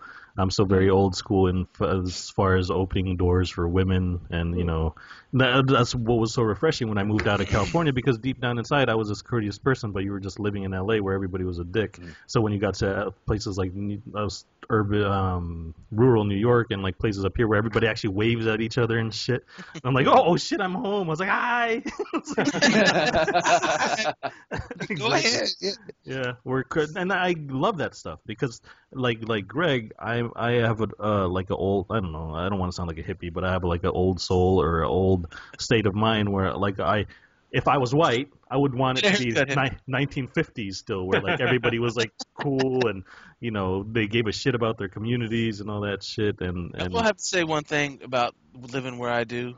That's still kind of like that here. Yeah. I mean, just earlier today, I had to go to the store. I was taking some stuff back for my wife, but I was on my way. I was at an intersection leaving the shopping center, and there was a lady on one side, and she had stopped, and she's like, waving me, said, "Go ahead, go through," and it's that shit happens here all the time, Yeah. So. What? People are too busy running to and from, and it's like when you stop and think about it, really, is it taking that much out of your day just to say, go ahead, let somebody go first? You're talking about an extra 2-3 seconds and shit. I'm gonna get home at 3:07 instead of 3:06. Now, motherfucker, what? You just ruined my fucking day. Exactly. Nobody's that busy. The president's not even that busy. Some people are weird about it, though. It's funny. I saw on Facebook a girlfriend of mine this little bit ago, and is it this kind of girlfriend? Or is it this kind of girlfriend? Yeah, it's a girlfriend that I used to work with, like a friend, Oh. ex coworker friend. She's a friend who is also a girl. Well, she's kind of But cute. I also stuck my but- penis in. But no, she, it's funny. Like on her Facebook, she was ranting about how she's sick and tired of men letting her on an elevator first or opening the door, saying it's modern times, we're all equal, and that I don't know. It kind of offended me because I was just raised that ladies are first, right? Well, I mean, that's the thing. That's what killed this idea of women and like chivalry. And women complain chivalry is dead. Women are the ones that killed it. The feminist movement of women should be able to do everything themselves or whatever, and this and that, which is they can physically. They can. Obviously, they can. They can pay their own bills or working class citizens just like everybody else or whatever. But I think society starts breaking apart once you start taking away the social graces of acknowledging the fact that they can do it for themselves, but it's polite to open the door for somebody. Yeah, and that's when then some of them will throw it in your face about, when you're doing it to be polite, well, I can do that myself. Well, you know what? And I'm not trying to say that you're fucking, a they get lesser so being. defensive. It's like, open it for another guy. It's not. Yeah, just it doesn't matter who's, like, if I'm going into a store or something like that, whatever, I'll hold the door for the next person coming through. I don't give a shit if it's a guy, if it's a girl, if it's a dog, whatever. I don't. Just feel like, That's when you just feel like, shut the door. Then exactly, shut the door in their face and be like, then fucking open the door on your own. Fuck you, bitch. That's the way I feel about it. Well, if you don't want me to hold the fucking door for you, take your ass back outside. I'll shut it for you. Exactly. Yeah, that's where you push her out the way, and then and then slap her in the face with some gloves and be like, you fucking insulted me. Now we must fight like fucking men. We must duel to the death. Equals. Yeah. Well, it still does Two exist. people enter, one person leaves. Thunderdome, bitch. Well, 'cause I know you guys have seen like the kind of cartoons where it's like Canadian traffic jam and it's like two guys at a door. After you, no after you, no after you. And I mean, that happens a lot here. I mean, we are, as a whole, pretty polite people. So it's not just women. I mean, guys hold doors open for each other. And as much shit as we give you, like as far as being overly polite, I would rather have overly polite than what America has pretty much become with full rude fucking bitches everywhere. Yeah. Yeah. YOLO. Elbowing you out of the fucking way to fucking wash your hands and shit. YOLO. But it's changed, and I don't know if it's I don't know if it's just my city or if it's all the different cities, because I mean you've just got a mass influx of people from not just from East other India.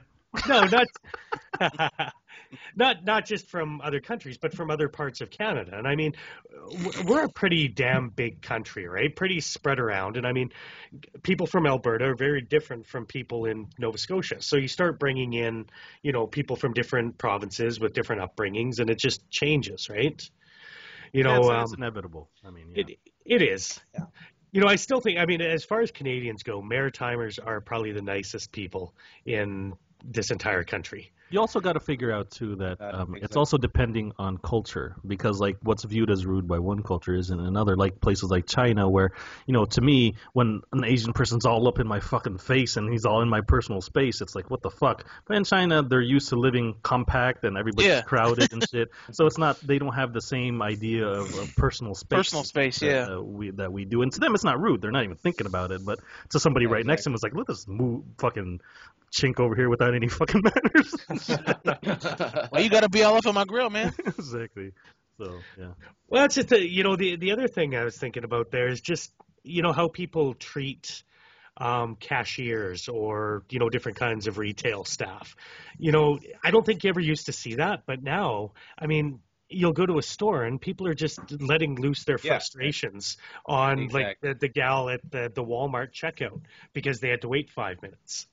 I think that's because we live in a narcissistic society. Everybody is centered about themselves, and in all actuality, most people live a boring, shitty life. So, when you give them that little bit of power to tell somebody what they want, how exactly they want their food prepared, or somebody's serving them in some respect, then they get all sort of hungry and they take out all their frustrations of their shitty life and existence, and that narcissism kicks in, and it's like, why aren't you doing it exactly like I want it? And then that's what happens, and you get rude son of a bitches out of those situations, which is why I think, like I said, I think it should be a mandated rule that for a year everybody in this country should have to be either waiter or retail or some like or like a dick sucker. Yeah, or a whore, or a whore, prostitute, male or female, lap dancer. But on the other side of hand the coin jobber. as well. Ball cleaner. But on the other side of the coin, I mean, I think customer service has gone downhill as well, because how many stores do you go to now where you can't even go to a live cashier? You go to the self-checkouts. I prefer those. Those things drive me crazy. I hate them. I prefer those because the class of people that are working as cashiers now are pretty much on par with my foot running a fucking cash register because they're so fucking stupid. Exactly. Like when I was a cashier in a grocery store, you memorize that fucking produce list. So when somebody comes at your fucking register with a kumquat, beep, beep, beep, beep, beep, boop, and like fucking you're done. Now they break out hold on. The dictionary. What hey, is Greg, this? do you know what the code for fucking strawberries is? Yeah, I wish they fucking knew. They're like, hey, Greg, what is this? An apple? Like, what the fuck? I only eat Mountain Dew and fucking ding-dongs. Yeah, but then, that's a bottle of ranch, and it's got a UPC code on it. You fucking retard. Yeah, but then... But, like, it's different now. Like, it's... it's like retail jobs and waitressing and all that other stuff. The wages have gone down so low. Like you can't, when you go to a high end department store like like a Nordstrom or a Lord and Taylor, the guys that are making money and they're making they might be making a commission off of their sales. They fucking give a shit. They'll come up and they'll fucking help you out. And, if you fucking treat them like shit, they'll be like, fuck you, get the fuck out of here. I'll go over to this dude and I'll fucking sell this guy some Adidas and I'll make some money off of this guy. I don't need your bullshit. You can just get the fuck out of here. But, see, I can't stand that shit. See, I'm just talking that I work, I work at the gas station. I work at the call center as well. And I make shit hourly wage. I make minimum wage at my job, at my gas station job, which is shit. And so is it shit? I'm not. Yes, it's just a little bit of shit. But even though I might make minimum wage, I treat everybody the way I would want to be treated. Mm-hmm. And it's just it's because you have to do that. They can replace you. You have to take the bullshit. Because if you don't take the bullshit, they'll replace you because they can get somebody else for $9, $8, $7, $9, $8 an hour. Holy crap! He's like, I wish I made. Oh my god, big bucks! I wish I made that much. He's like, I'd be fucking rich. $9 an hour, shit. He's like, nigga, you said 9. But it comes back to the generational thing too. Well, that Larry brings up a good train of thought in that. Back as far as little as 10, 15 years ago, there was a thing called pride in what you did. So regardless of how much you got paid, no matter how shit of a job it is, it's your job. And you do it to the best of your ability. You do it not because you could get fired, or not because... I don't give a shit. I know they can replace me and have somebody in there, Well, you do it because it's the right thing to do, and it's a human thing to do, I do it because it's my fucking job, and when I have a job, I do it to my best of my ability, no matter how shitty it might be. But we talked about this before, in that every new generation that comes seems to get more and more self-entitled. Whereas, why should I treat somebody nice if I should treat people how they treat me? Like, you have to initiate the contact for them first and set the tone for them to decide if they're going to be nice to you. Whereas before it used to be, I'm just going to be nice to him. And even if he's mean to me, whatever, But now it's like, everybody needs to give me respect first and shit. And it's like, no, people forget that you have to earn respect and you have to, People don't understand. I mean, I was in retail for 10 years. And people would, not everybody knows that we're one collective hive mind. People come up and they have a problem, and they had a problem with one customer service rep over the phone. They'll come into the store and just be like, "You motherfuckers fucked me, and I'm gonna fucking kill you now." And then you're like, "Dude, you dealt with this guy over the phone. That's completely different, dude, from me. Let me take care of you and let me see what I can do for you." And, you diffuse the situation by what you can do for them. You don't diffuse the situation by, just fucking treating them like an asshole and, be like, we don't care. You're just one person. Get the fuck out of here. Yeah. Because, in retail, they taught you, when somebody likes your service, they'll tell other two, people, three word of people. mouth. They'll tell 2 to 3 people. But if they don't give a shit, they hate you, they'll tell fucking 40 of their friends. Yeah. Yeah, that's the first thing I do when I go someplace that has horrible service. I'll go on fucking Yelp. So that's the maximum amount of people that see it. I'll be like, this place fucking blows. And like, yeah, exactly. Yeah. And when you have a good experience, you're like, sometimes you're like, maybe I'll go on Yelp. If you have a really good experience, you'll go on Yelp and That's the thing is like I'm pretty easy. So either my shit gets the 3 or 4 star, or I'll get a 0 star. I don't have much middle ground. But as a consumer too, you have to be understanding as well, because I mean we kind of had a crappy experience at a sushi restaurant that a bunch of the guys at work that we frequent, and we go there at least twice a month. Is it a sushi restaurant or a sushi restaurant? No, it was a sushi joint, and but like I said, we go there about twice a month, and it's good because it's an all-you-can-eat joint, right? So, I mean, it's nice because you get variety, and, I mean, they're good to us. They know us, we know them, but we're there Monday, and it was just slammed, like, so busy, and, it was taking a long time to get the food, and, my buddies were just getting right pissed off, like, oh, my God, this is fucking bullshit. We should get up and walk out of here. I'm like, you know what? They're good to us, It's just... It's a bad day. And I mean, they took like half our bill off, right? So they charged us half price. And I was satisfied. But my buddies, they were ranting about it all afternoon. Like, oh, fuck, never going to go back there. And I don't know. That's the mentality. Like I said, the narcissistic mentality. When something goes wrong, it's like, how dare they? How dare they ruin my experience? But it's like every business has a bad experience, Or if I'll give a place usually more than one shot. Because, if I'm dealing with it's situational. Somebody was rude to me, one person, then also that's just that person. Maybe he had a bad day or something. But if it's like an organizational thing where it's like a problem, then yeah. But like I don't know. People get so offended so easily, and they forget to take things in context and all that shit, Yeah, so. my toe. You're like it wasn't your face. I just cut my toe off. Oh, shit. My dick, I cut off my dick. Batman, you son of a bitch. God, my face. My face. Bring up the Duralog. Oh, my God. Cauterize it with the Duralog. Cauterize with Duralog. You motherfucking knife.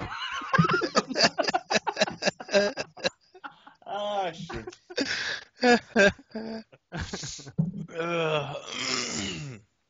Holy shit. Yeah. What else you got, buddy? Yeah. Speaking of getting stabbed in the face by a knife. Do we have a bag of dicks at all? I have the bag of dicks. The bag of dicks? Well, hey, let's throw to the bag of dicks. Hey, this is your show, so if you want to take it to bag of dicks, let me know. Or if you want to wrap up, and we have. Oh no! Well, I was going to go for the bag of Hitler stashes, but nobody threw out any ideas. So I thought it was Hitler dick stashes. I was going to leave it up to you. That's so right. like all the questions were like, what should we do about this Jew problem? What should we do with the Jews? Should we burn the Jews? What should we do with all these immigrants? What if a Jew kept you out of art school? Would you burn down all the Jews in Germany? All right. I'm shaking the bag of dicks. Throw into the bag of dicks. It's not shaking very well because there's not much air in here. All the air is gone out of the bag of dicks. Somebody's been sucking the dicks. Exactly. They're moist. Excellent. Oh, this one has more penis than balls this time. If you could murder one person and get away with it, who and why? Who? I can answer first. It's my show, so I'll go last. Oh, okay. I was like, you said you want to go first, but it's a tie for me, and I know it's going to be coming as a big surprise to all of you. Oh, I can hardly wait. It would either be Andy Milonakis or Riff Raff the rapper. Shit, speaking of Riff Raff, I didn't know who this motherfucker was until you started talking about him. Yeah. I was flipping through. Well, I was flipping through the channel the other day. Well, I didn't watch too many of the videos. The video of his awesome rhyme skills? No, I didn't watch any of that because just from the picture alone, I was like, I don't want anything to do with this. Yeah. But I was just flipping through the channels the other day, and you know that show Ridiculousness? Yeah. He did a cameo. I was flipping through, and I was like, who the fuck is this asshole? And he's sitting there with fucking like red sequin pants on and fucking. like a fucking, I don't know what the fuck it was. It was just ridiculous. But I was like, holy shit, this is the same guy Ren was talking about. And I was like, no. You wanted to murder him too, right? Yeah, I wanted to murder him right then and there. So and it was like fucking bad, dude. Like Bludge posted the fucking video. I was like, oh my god, dude. Hold on, let me preface this. Like there's this rapper. He was off my radar until Vine came out, the social media where you record 6-second videos at a time, and it loops over and over. And again, this guy, I guess he's a rapper, and I had no idea who he was until he started putting out videos, and they were the stupidest fucking videos with no point. They weren't funny, and so I started doing research on him just so I could hate him more. And and the worst part, he's off your radar because he's horrible, man. He's fucking horrible. He sucks at comedy. He sucks at rap. He sucks at fucking everything. Well, it was fucking style. Like, I'm still mystified by the fact that he has this fucking like almost like it's supposed to be a beard, I guess, but it's not symmetrical. It's like one design on this side, and it comes here and it goes around, and it's a different design on this side. And it swirls around his chin. Yeah, I'm like, what the fuck is wrong with this person? I'm mystified that he hasn't died from a heroin overdose yet, dude. Like, or a meth overdose. Like, what the hell? But that's the thing, is how much I hate him, because I've actually gotten blocked from his Vine, because I would comment on every video. Like, I think one of the most hardest hitting ones was like, I hate you so much. I think I even hate you worse than the cancer that killed my mother. And I think it was after that one he blocked me. Fucking blocked you. It was bad, dude. And at first, when I first saw him, I was like, this has got to be like one of these Borat type situations where he's like a parody of, what this is. Character. He's a character. Yeah. And I was like, and then the longer I watched it, because the only reason I watched it because I knew it was the same guy that Ren had been talking about. I was like, this is real. This person exists in out there in life. That's the thing, is like, what angers me too is that he's so boastful. He'll say he's like, I'm the best baller ever. I could have played for the Raptors and shit. And like, you'll see his Vine videos where he sucks ass. He has like no vertical whatsoever.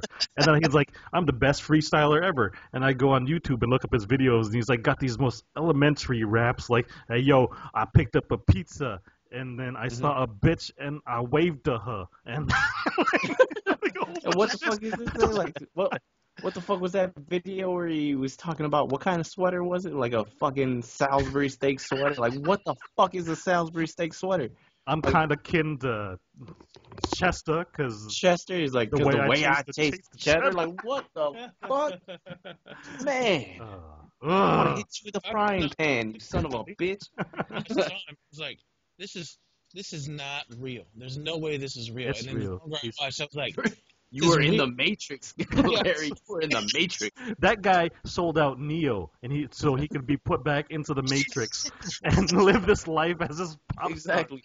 He's that fucking European dude in the techno club that sent all those guys to attack Neo. Wasn't there a movie or a TV show or something that it was like, was it Jamie Kennedy or something that had he was dressed up like that? It was one of his characters or something. That's what I thought it was the first time I saw it. From like Malibu's Most Wanted. Rad. Yes. B-Rad. Is that his name? B-Rad? B-Rad, yeah. I was like, this has to be so something. This like is worse because it's a real attempt. Like he's fashionable. He thinks he can rap. He thinks he can play ball. And the worst part is that there's people out there that like follow him. But, like, I mean, the thing is, I'm guessing every single one of those people are the same people that make Insane Clown Posse popular. Well, but that's the thing, is, like, I would talk shit and people would be like, dude, you need to shut up because he makes millions. I was like, just because he makes millions doesn't mean he's fucking good at whatever the fuck he does. First off, I fucking refute that. There's no way he's making it. He might be making thousands. He might have made like. He has videos where he's 100,000. driving Aston Martins and shit and fucking. You can rent Porsches. an Aston Martin, dude. You can rent an Aston Martin, man. But You the can thing go is, to like, Las even if he Vegas. was a millionaire, I wouldn't be surprised because our society's that fucking stupid that they would. Yeah, exactly. Like I need to come out with some elementary like fucking rhymes, dude. I have. You should play on the Asian crowd, like, oh, sucky, sucky. Exactly.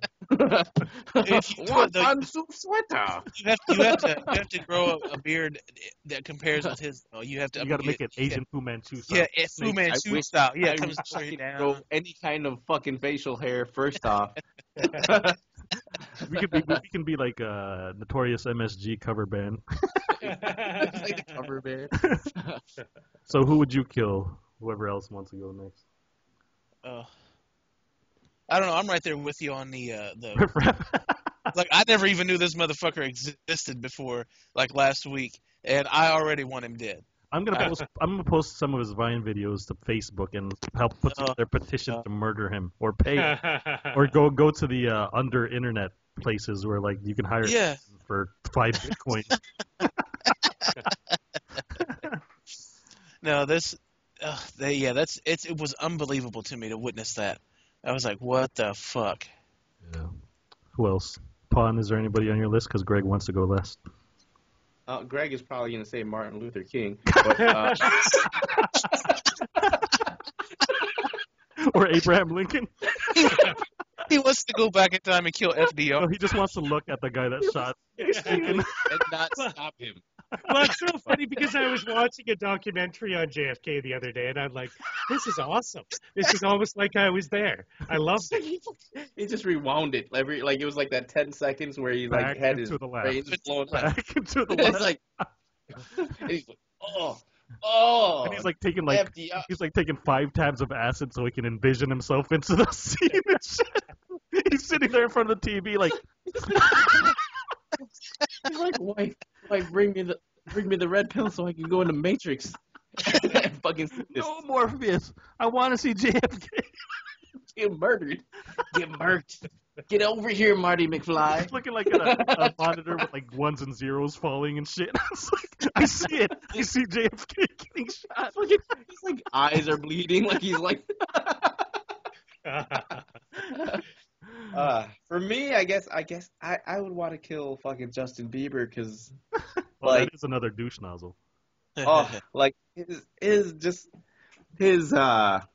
attitude. I mean, that just it kills me that he's just so freaking cocky. Like cocky. He's so into himself that he went to the what the hell house Frank is that? Museum? The Anne Frank house. Yeah. Made it about him. Yeah, it made it about him. It was like, I think she would be a fucking believer. She'd probably be a believer. Or when when he thought he could just fly into a foreign country with a monkey. With a monkey? They've confiscated your monkey. What the fuck hat did he have on, dude? Where it was like fucking like had like spikes and shit on there, dude. Like, what the fuck is wrong with this dude, man? And then he's got like a car that's chromed out, like the whole car is fucking silver, like it's. Well, like, it's like mirror finished car, dude. Well, what pissed me off about Bieber is he was Canadian. He was awarded the Order of Canada, which is the highest civilian award that can be granted upon a Canadian. And so he gets his medal.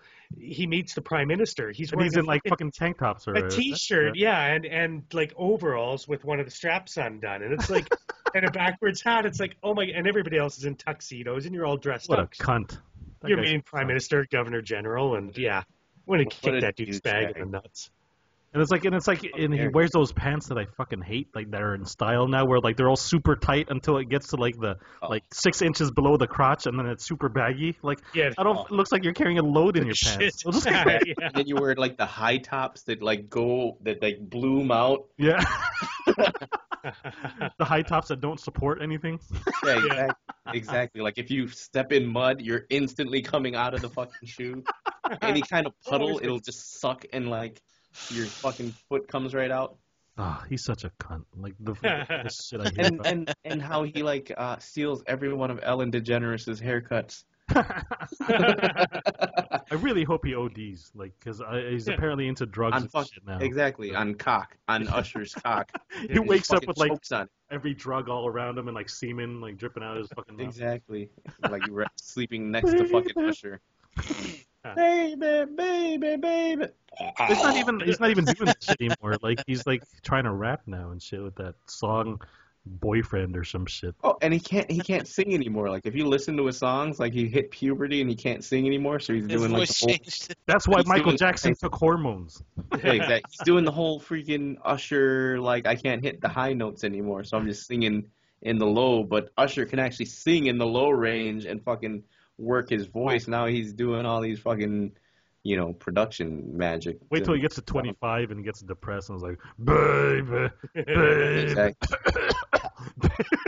I can't wait until he turns into like Dustin Diamond, like Screech from Saved by the where he's fucking doing reality shows and shit. Or he's doing fucking like Dirty Sanchez porn videos.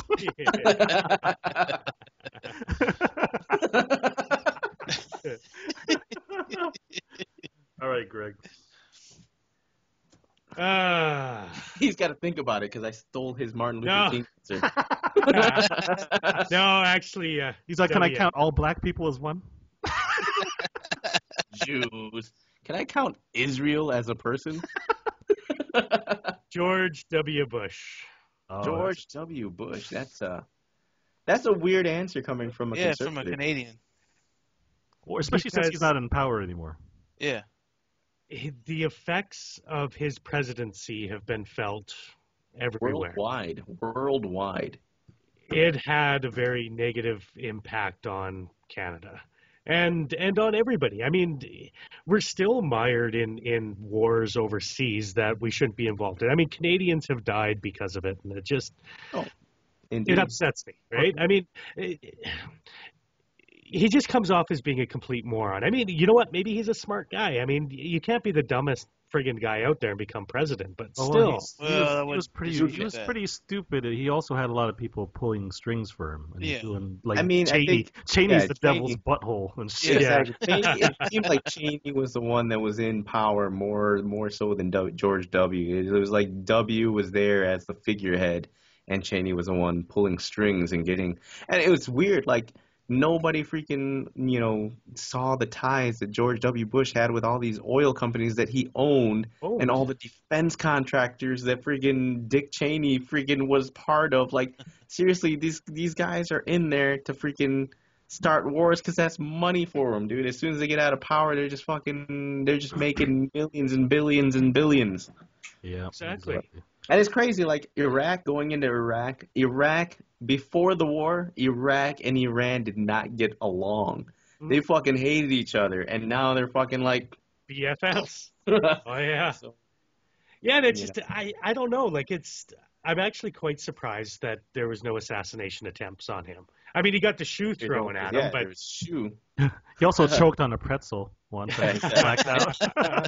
So, Japan might have. He fucking barfed on the Japanese prime minister. Oh, you dishonor me with your butt. Oh, you know like a sushi. How dare you? I don't get it. I mean, a knife. It brings me back to the JFK thing. I mean, JFK was a very popular president. I mean, and some dickwad shot him in the head, right? Well, JFK also, he didn't stand for the bullshit. He wanted radical change, and he wanted, to go against exactly what being a president had become, which is, like your own agenda and for yourself before your country. Whereas JFK had these all radical views of building a better society and shit. So what happens when you take that motherfucker out? Exactly. Yeah. But I don't know. It's a shitty. And George W. Bush had fear behind him. I mean, he freaking like, because of the 9/11, because of the Twin Towers, he could have started a war with Japan, and everybody was like, fuck yeah, Osama bin Laden's in Japan, we're fucking going there. But that's the thing is, like, after the first year, this is what disappoints me about our country, is that after the first year or two, even as blood hungry as you were right after those towers went down, you don't have the mental capacity to think about what you're doing and say, what are we doing in this point? Yeah, exactly. It's like, But the support's still there. Even to this day, the support's still there to be there, or whatever. You can't just pull out, because you pull out and what happens? It turns into Afghanistan in the 80s when we went in there and gave them all these weapons to fight off Russia. And then as soon as the Cold War was over, we pulled the fuck out, and then all sorts of shit breaks loose, and now Afghanistan hates our fucking guts because we pulled out. We just gave them all these weapons and then just pulled out as soon as we were done with our.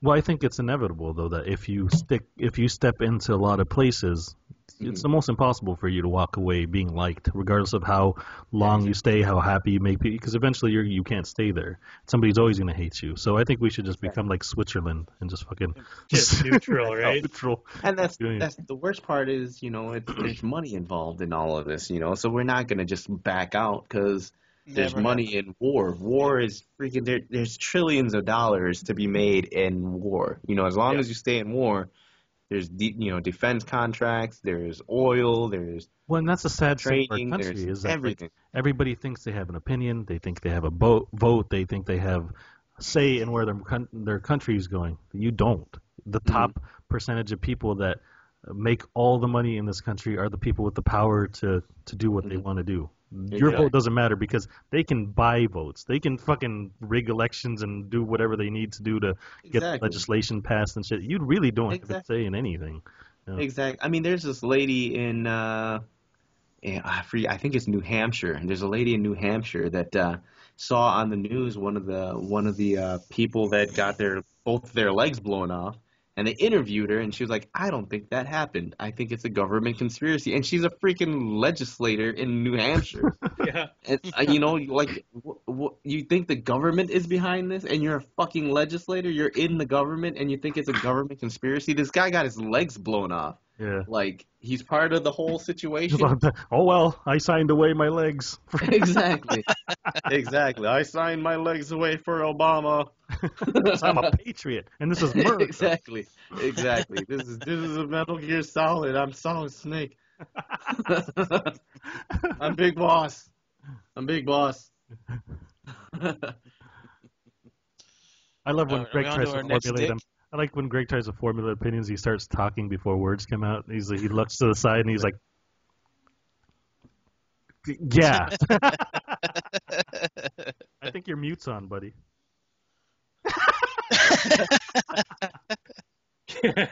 You pray.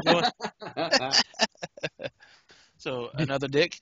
Mute's up. And let me just finish one last thing. Okay. Just when it comes to Bush, one thing that was nice. Like no, he actually came here to speak. It would have been. Why did you kill him then? This is all your fault. Did you go through a World War II shoe at him? I threw my Yeti hands at him, motherfucker. No, it was. It was interesting because it was about a $500 a plate meal, right? So it was all the upper echelon of the city. But there was more people outside protesting than people went in for his dinner. Like it was nice to see, right? Like, I don't know if you followed our election for this past election, but George W. Bush was nowhere to be found. They kept him away. Like, he's the only president. When there was a Republican freaking convention, they kept him away. They kept him hidden. They didn't let him come and talk because he's that horribly regarded amongst people that they didn't want him out there. Yeah.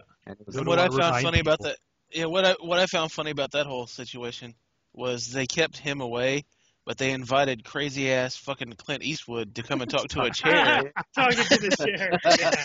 Exactly. This is crazy. This 800-year-old fucker talking to a chair. What do you have to say about that, Mr. Obama? What do you say about that, Mr. Obama? You ain't got nothing to say. Empty chair. What are we still doing in Afghanistan, Mr. Obama? Rubble, rubble, rubble. Rabble, rabble.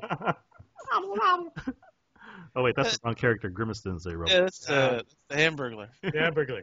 Yeah. I don't even remember what Grimace's voice sounded like. I think he just had a goofy voice or something. He's like, French fries. I like French fries. I'm fat because of French fries. I'm purple because I got diabetes and my blood flow sucks. They made my hamburger on Duralogs. Call back, nigga. What? All right. All right, let's pull out another dick. Let's hug another dick out of the bag. Me, because I need to go to bed soon. Yeah. Or you guys can continue without me. Doesn't matter. I'm not that narcissistic. This show must end with me. One more dick. Well, since you're doing the video, it probably should end with you. One more. I'm going to take the video in the room with me, and you guys can watch me sleep. Don't want to fall. Cause I miss you, babe. Cause I miss you, babe. And I don't want to miss you. Did you like my drawing of Infinity Man? I hope somebody was watching the cameras of that video of me at work the next day. Because I go to work at I have to be there at 5. I get there at 5:40. Yeah. And the first thing I do is turn the radio on because there's fucking absolutely nothing there. And I turned it on and I was like, "Are you fucking serious?" I started singing it with it and everything. And then you look up from your counter and you see Jobby in the corner. Don't want to miss a thing. I don't want to miss a thing. And I put it on your face forehead. You know, you got to do the 2-finger LL Cool J kiss.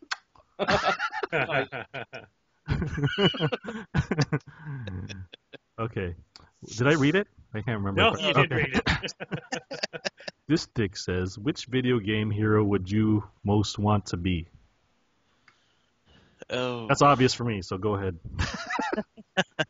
Martin Luther King. That nigga wasn't real. Did they ever make a video game with Hitler? Yes, Wolfenstein. Was it like a bad guy in Wolfenstein? Wolfenstein. Yeah, that's my vote. It's like fucking robot Hitler.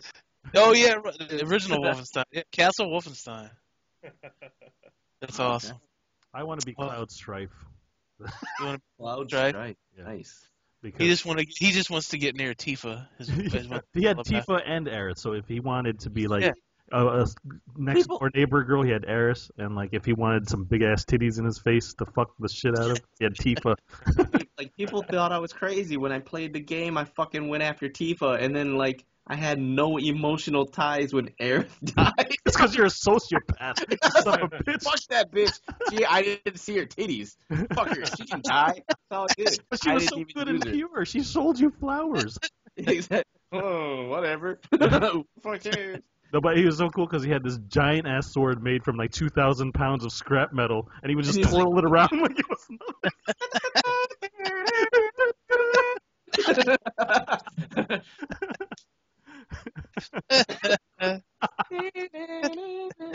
The best and the laziest was Sid.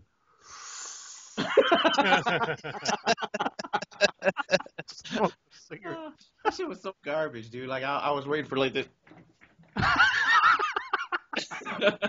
fucking Final Fantasy fucking victory dance, man. Yeah. So who else? So what was the if you who would you be? Any video superhero. Video game superhero. Okay. Oh man. These are Suit Larry. Aside from Did he syphilis and gonorrhea, yeah, that'd probably be all right. What? Said aside from the syphilis and gonorrhea, that might not be too bad. I don't know. For me, I'd have to say Laura Croft. What do you want to be, bitch? He wants to have the big titties so he can play with them anytime So he you wants. sit there just squishing his twat all You fucking just want to day. do that because you want to get fucked by a horse. You want to fuck mummies. You want to get fucked by a Tyrannosaurus Rex. No, you know what? It's actually funny. I don't know. Maybe there's some Freudian theology here, but You want to fuck your mother. but whenever I play games, right? Theology? Well, I pick the girl, right? Like if I'm playing a fighting game, I pick the girl. You know, if I'm playing a game where you have the choice, I always play the girl. I half agree with you because I play the girl on online RPGs because people give you shit as a girl if you pretend you're a girl. Exactly. But when there's no benefit to it, I play a guy. Okay. So do you envision yourself like taking a break from double wielding 45s and hopping through graves just to finger bang yourself or some shit? That's always a possibility. But I envision his vision goes like he's like Scrooge McDuck, but he's Laura Croft, so he's laying around in all this treasure, just fucking going down on himself.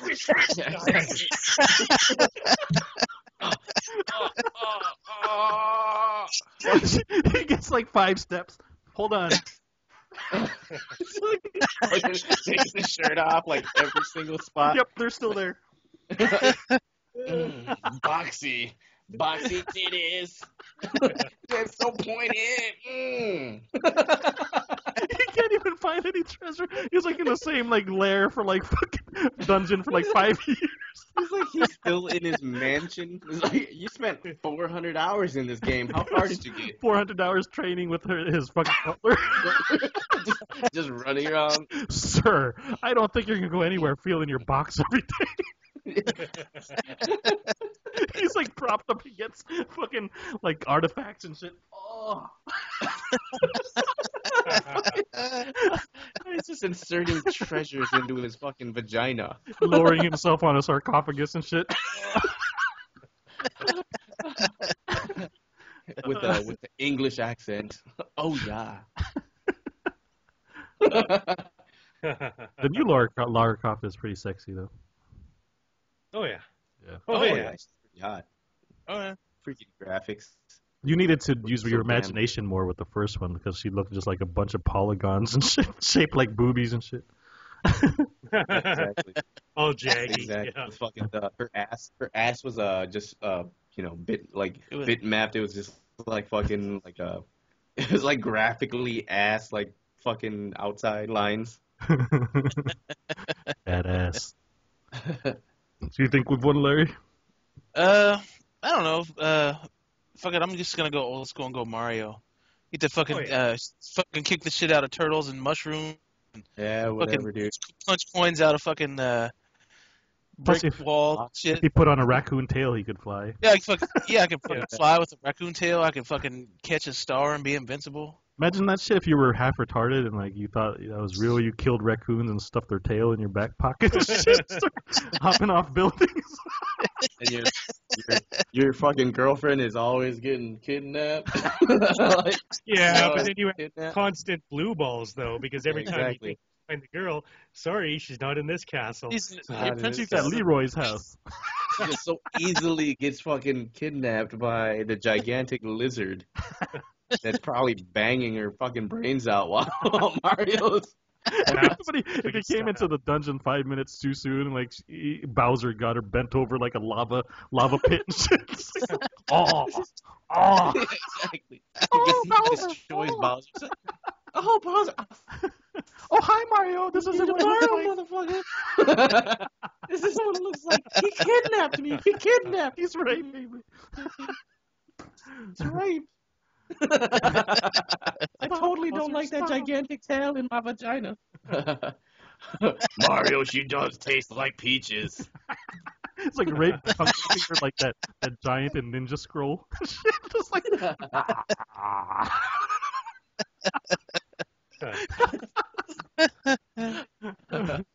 oh shit. Why are you looking at us all freaky? Like you want to murder us? Greg can't talk because all the blood is in his fucking penis. He's like so turned on right now. He's so faint. I don't want to move. I can't dare move. Steve, keep talking, motherfuckers. I might break something. He's like, I've mastered the art of masturbating without moving. He's just like, It's like.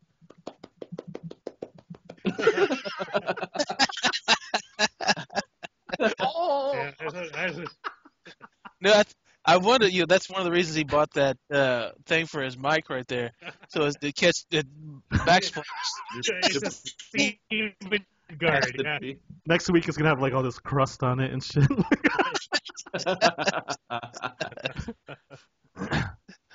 It's like it's not even a pop filter. It's just a mute shield. We can't hear you, Greg. I'm a seaman. It's like.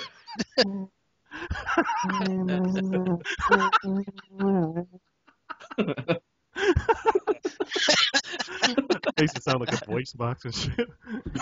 Sorry, guys, I just came on this too much.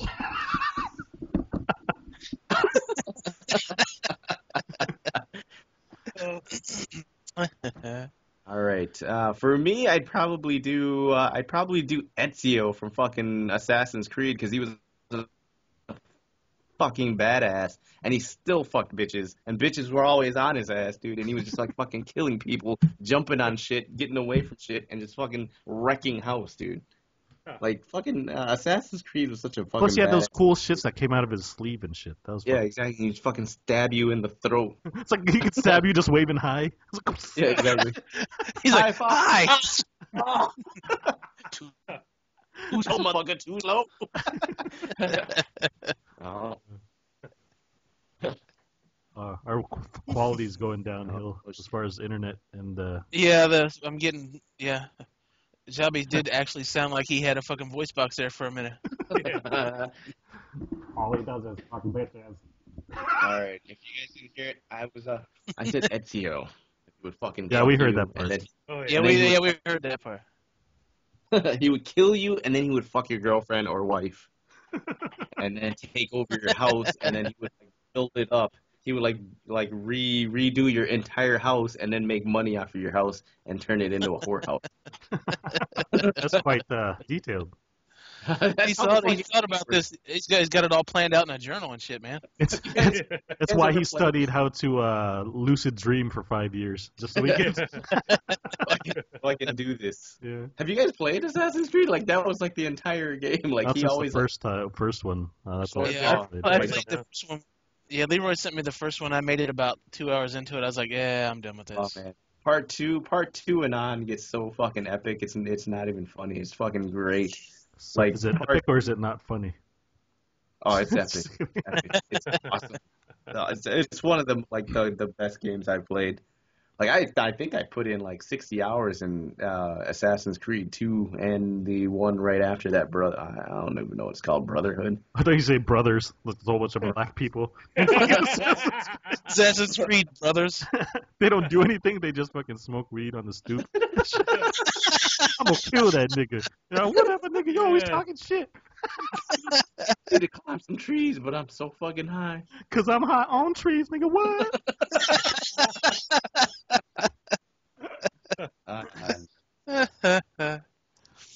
Yeah. Are we done with the bag of dicks? Yeah. All right. Bag o' Hitler stash. I would like to say, good job, Greg. Yeah, good job. Yay! Round of applause. No, thank you for letting me kind of run things, and hopefully You can it's do it anytime you want. No. yeah. Well, This you is know what? nice, just sitting back doing absolutely nothing. Well, I tell you what, next week I'm looking forward to sitting back because you know what, it is a lot of work because you got to try to move things along and Gotta play with your tits. got to play with your kids. You got to think of a segue from one inappropriate topic to something totally unrelated. and then say that on the topic of Talking about oranges, he's like on the topic of genocide. No, well, no, thanks for listening. What? I haven't heard anything you said. You haven't been listening to me. No, download, rate, review. If you like it, tell your friends. Tell all your friends. Tell Even your if you friends. don't like Tell it, their fuck friends. you, tell Yeah, everybody. if you don't like it, spread the word. Well, gotta- if you don't to like it, you're fucking retarded because You're a we're cunt. fucking hilarious. Like, you listen to some other jokers podcasts and it's just horrible. So listen to us. They don't know what your problems are. We're real people. We are real people. robots. They're aliens. They're Or Bigfoot. they're superstars. So yeah, and if you want to make donations, Andy Milanakis. we look forward to it. I think we're going to set up a little donation thing. That's probably not a bad idea. So wait, so Sal can donate to us every week? Guy does enough already flying around to Belgium to get a download from Belgium and shit. Yeah, well, I guess if you want to get a hold of us, email mfcpod@gmail.com. That's mfcpod@gmail.com. MFCOUR MOUSE. Mickey Mouse. Pod at POUD. Also, just in case, things might fall through. You never know. So all I'm saying is very big things coming in the future and new things to the podcast. And we're in for a very big change and a very different, very big thing coming up in the future. Exactly. So. Larry's about to splice some frog DNA. He's gonna. We're about to bring out some dinosaurs. Larry's trying to make it on Space Dicks on fucking Reddit. Larry's got a bag of real cop dicks that he's gonna read questions off of. I'm gonna Sharpie questions on the cop dicks, and we're gonna pull them out of a gunny sack, and they're really small though. Cop dicks are really small. Well, after you dry them in the sun for a while, they kind of tend to, Well, if you have any suggestions on how to attach cop dicks to your body, you can get Larry at KFJ76. Did you like that segue? That was fucking awesome. it did have cop. Hold on. Did you notice that segue? I mean, stop the whole flow of the. Okay, let me finish this off. If you want to get Ren, Flipmaster Flex, Jobby's at Job Number, and I'm at It All Floats. Send me porn. Send me pictures of Laura Croft's boobs. Guy porn. I'll take. No, not guy porn, because I'll just retweet that to Ren. So. Eel porn. If you have pictures of your own boobies, you can send them to at Job Number. Well, you can also send those to at KFJ76. If you'd like to take random pictures of your penis and or balls, send that to It All Floats. Loves dick pictures.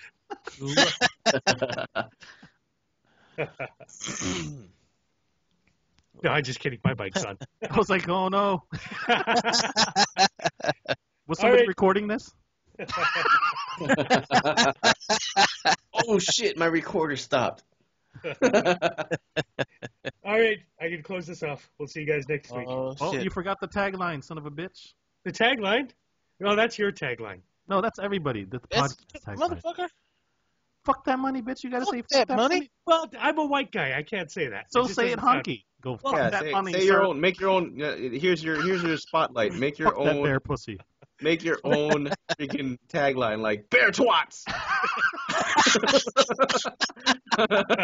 Look at those bear balls. All right. That's a bear twat. You see balls and everything. That's a juxtaposition I've ever saw in bear clams. All right. I fucking hate you guys. Shut up. We've been good all episode long. So Yeah, really.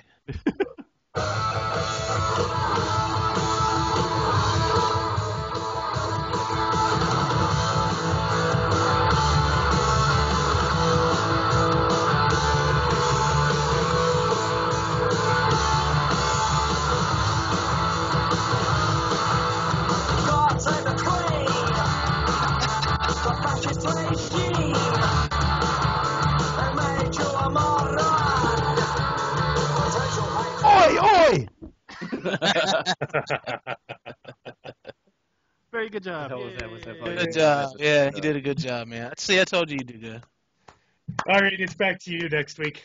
That's too stressful. Larry, it's on you, Larry. It's like Yeah, that would be a real good a podcast. special cop episode. It's like Larry's episode. If your sink exploded, how would you fix that?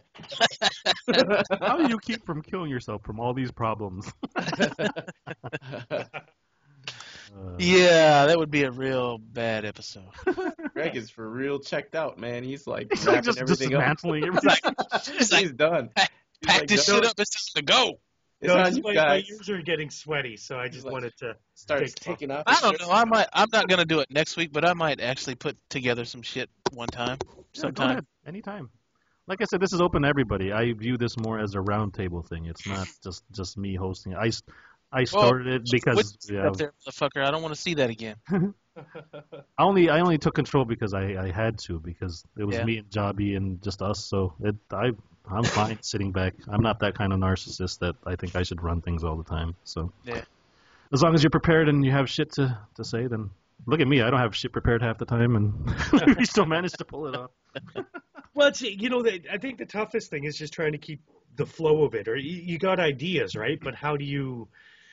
Well, see, the thing is, I think about this stuff during the week. So even if I don't have written stuff down, I spend a lot of time just by myself all night long. So I think of conversations in my head, and I think of different things to say. So what comes off as maybe quick on the fly shit is really just because I've been thinking about it a lot. So.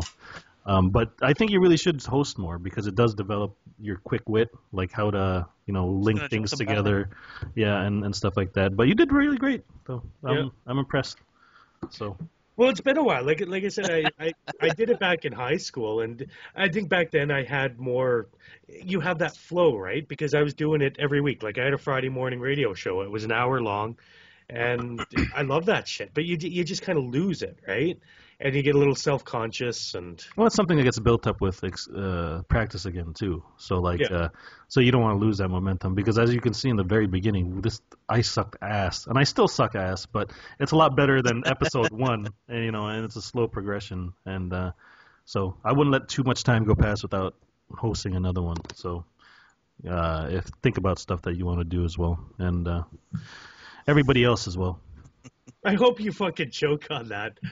It came out of my ear. Fucking grandpa magic.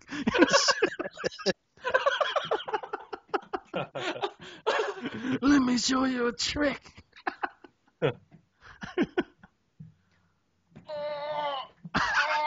Oh, I fucking came a nickel. Came out of my dick. It hurt so bad. Thank God the video is still running. Holla.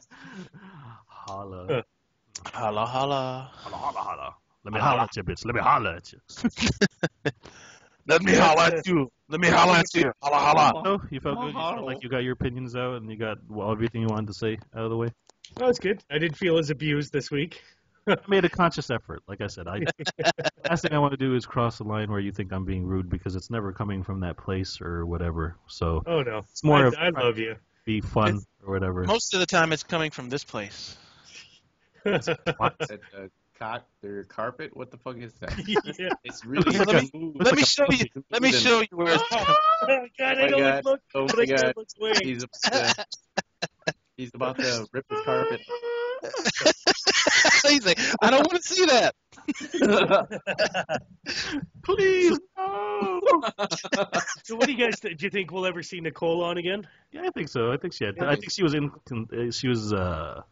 kind of self-conscious about her voice, but I think we all hate the way we sound. We do, exactly, because you hear yourself differently through your bone structures than you do I thought you were externally, saying right? boners. I was like, I don't listen with my boner. I listen to my boner all the time. That's half my problem in life. Yeah, exactly. We know, Greg. We know. And if any of y'all get the chance, go out and get this awesome game.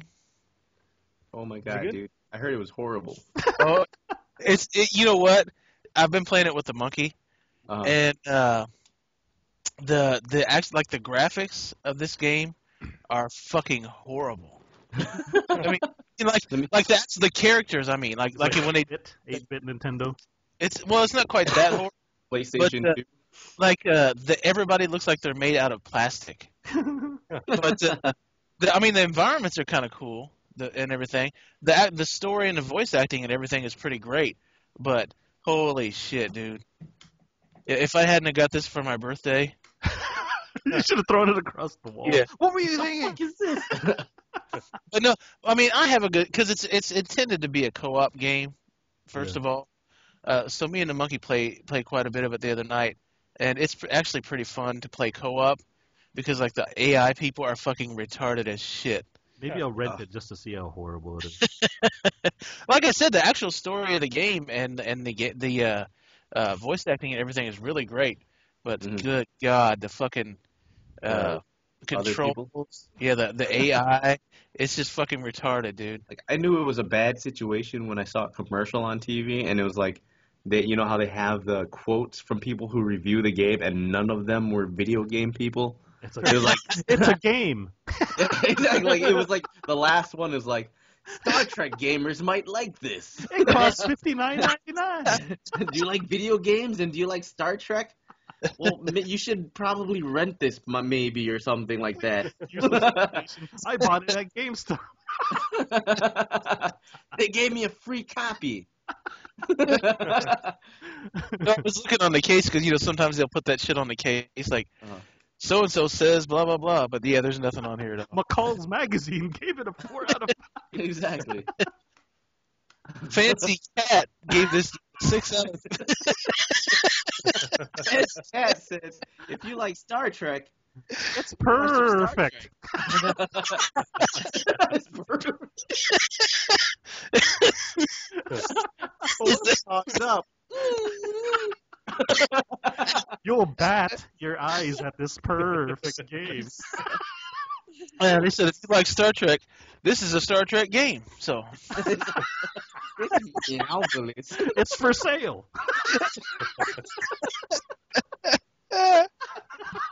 It's a Meowvelous recreation of Star that's some Trek. pretty good fun. Yeah, there's one section in the game. I don't want to ruin it for you guys, but Yeah, because I can't wait to play it.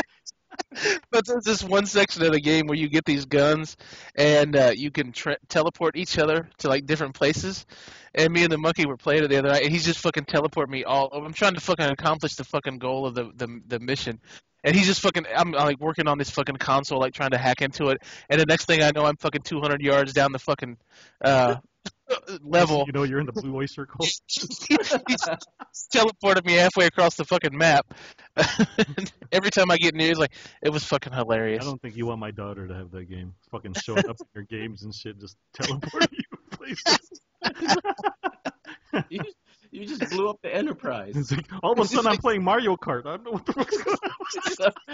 It's like you go into the game and she's like laying bombs on top of the Enterprise. What are you doing? I don't know how it's possible, but she broke my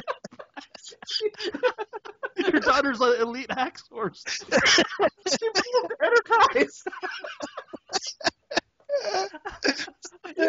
Now you need to go into his game and blow up his Enterprise. She's like sitting on my Xbox with like an anonymous mask on.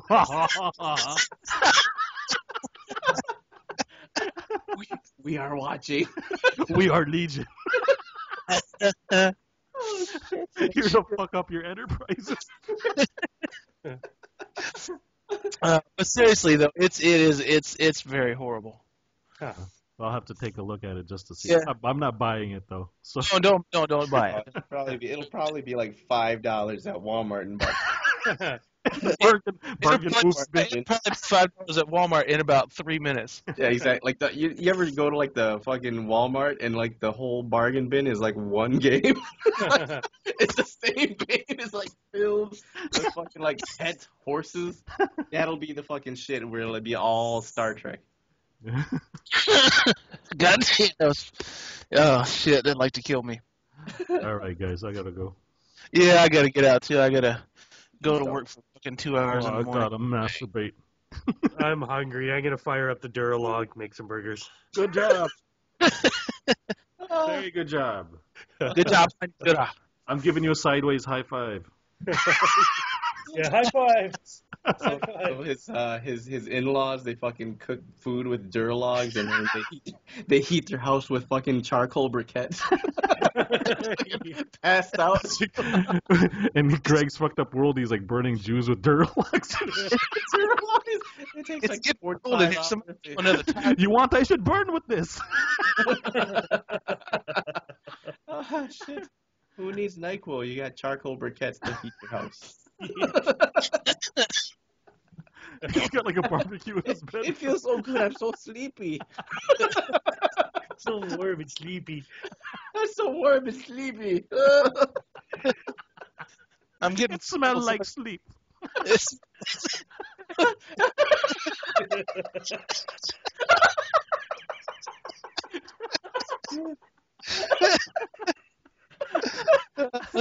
Sleeping barbecue ribs. It smells like when I close the garage on my door, on my car. My front house smell like hot dogs. Night, night. Night, night. Oh, goddamn. Put the NyQuil bricks in there. Put some NyQuil bricks. Shit.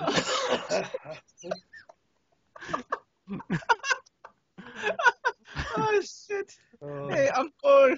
Uncle. Uncle Tito boy. Buddy. Somebody want to cook me a hamburger with this? Why am I sleepy?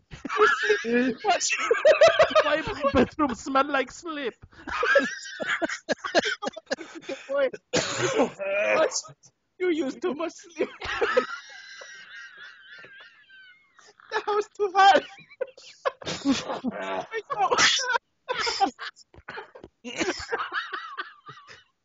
Too much hot dog. Too much sleep sticks. Too much sleep sticks. Too much sleep meat. Oh, shit. I'm never, ever going to be able to fucking, go out to the fire pit with those Duralogs again Meet without your first thinking of this. Filipino, and you're gonna start laughing uncontrollably. We have a fire pit that we use fucking logs for, but I'm never ever going to be able to go outside, have company over and put one of those on there without thinking about this. I'm just going to fucking die laughing in the backyard. They're like, "What's the fuck is so funny about Duralogs?" Do you guys feel sleepy? For some reason, when I eat hot dogs, I get sleepy. Why you waste the heat? Oh my God. Why you waste the heat? Oi! Oi! Close the door! Take the grill inside. My sleep is going out the room. Sleep out. Oh, shit. Put gasoline. Gasoline. Oh, shit. Oh, goddamn. Oh, fuck. Oh, fuck. Filipinos. See, everybody, we make fun of every race. Even my own. Filipino. Filipino. No, it's one of my favorite Kumusta stories to pares? tell people. What? That's one of my favorite stories to tell people when I'm You telling them tell- about how tell bad that- my in-laws are. Do you tell that story with your wife in the room? Oh Or yeah. do you you do? Oh no, she hates me for it. Do they, when you go to like Red Lobster or something with live fish, do they throw nets into the tank? They don't even throw nets. They strip down and jump in. It's funny. They love going to Red Lobster. Oh, Tito boy, I love a shellfish. It's to be free. I caught myself. You go get Duralog. I cook it now. It's like in the parking lot with Duralogs and trash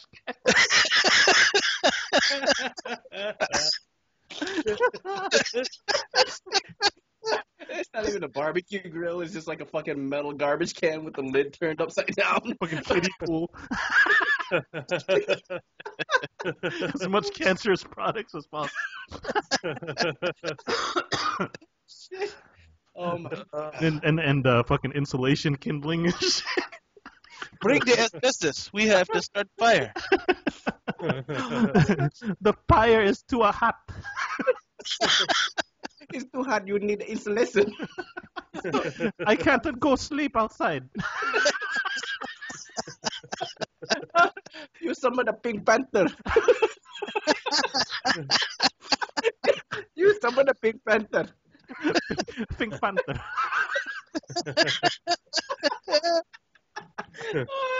Oh my God. Oh, I'm fuck. sweating enough. I need to get out of here. I'm gonna call this the Pink Panther episode. Oh, Tito boy. Tito boy and the sleep gas.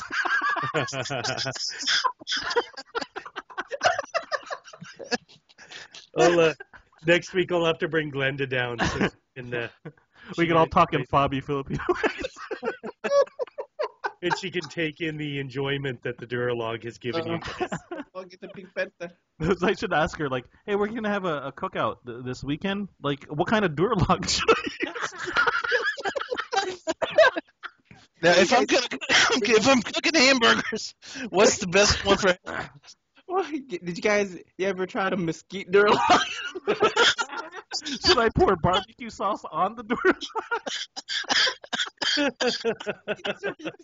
The mesquite Pink Panther. It's so smoky. I sleep. Every time you do barbecue, I sleep. What kind of briquette should I use in my bedroom? What's going to give you the best sleep? They use a smoker, dude. They just put a barrel on the back of a car. Just fucking slab of ribs. Just run a hose from the exhaust to their window. Straight into Every heating source could possibly kill them.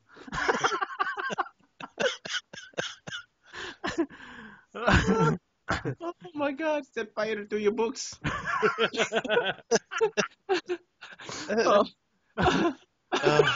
Yeah. All right. I really need to go. Oh god damn. Shit. All right. Well, good thing we got all this recorded. I didn't stop recording the video. So. Indeed. Oh good. I'm glad my video game review's up there. We'll make sure to put you in Door Star Trek. Yeah. I guess it went some kind of sideways. I guess. The graphics suck, and you get teleported. You should put like that gladiator picture with the emperor going like this. It's like no, that's it. There's no this. There's no up and down. It's just.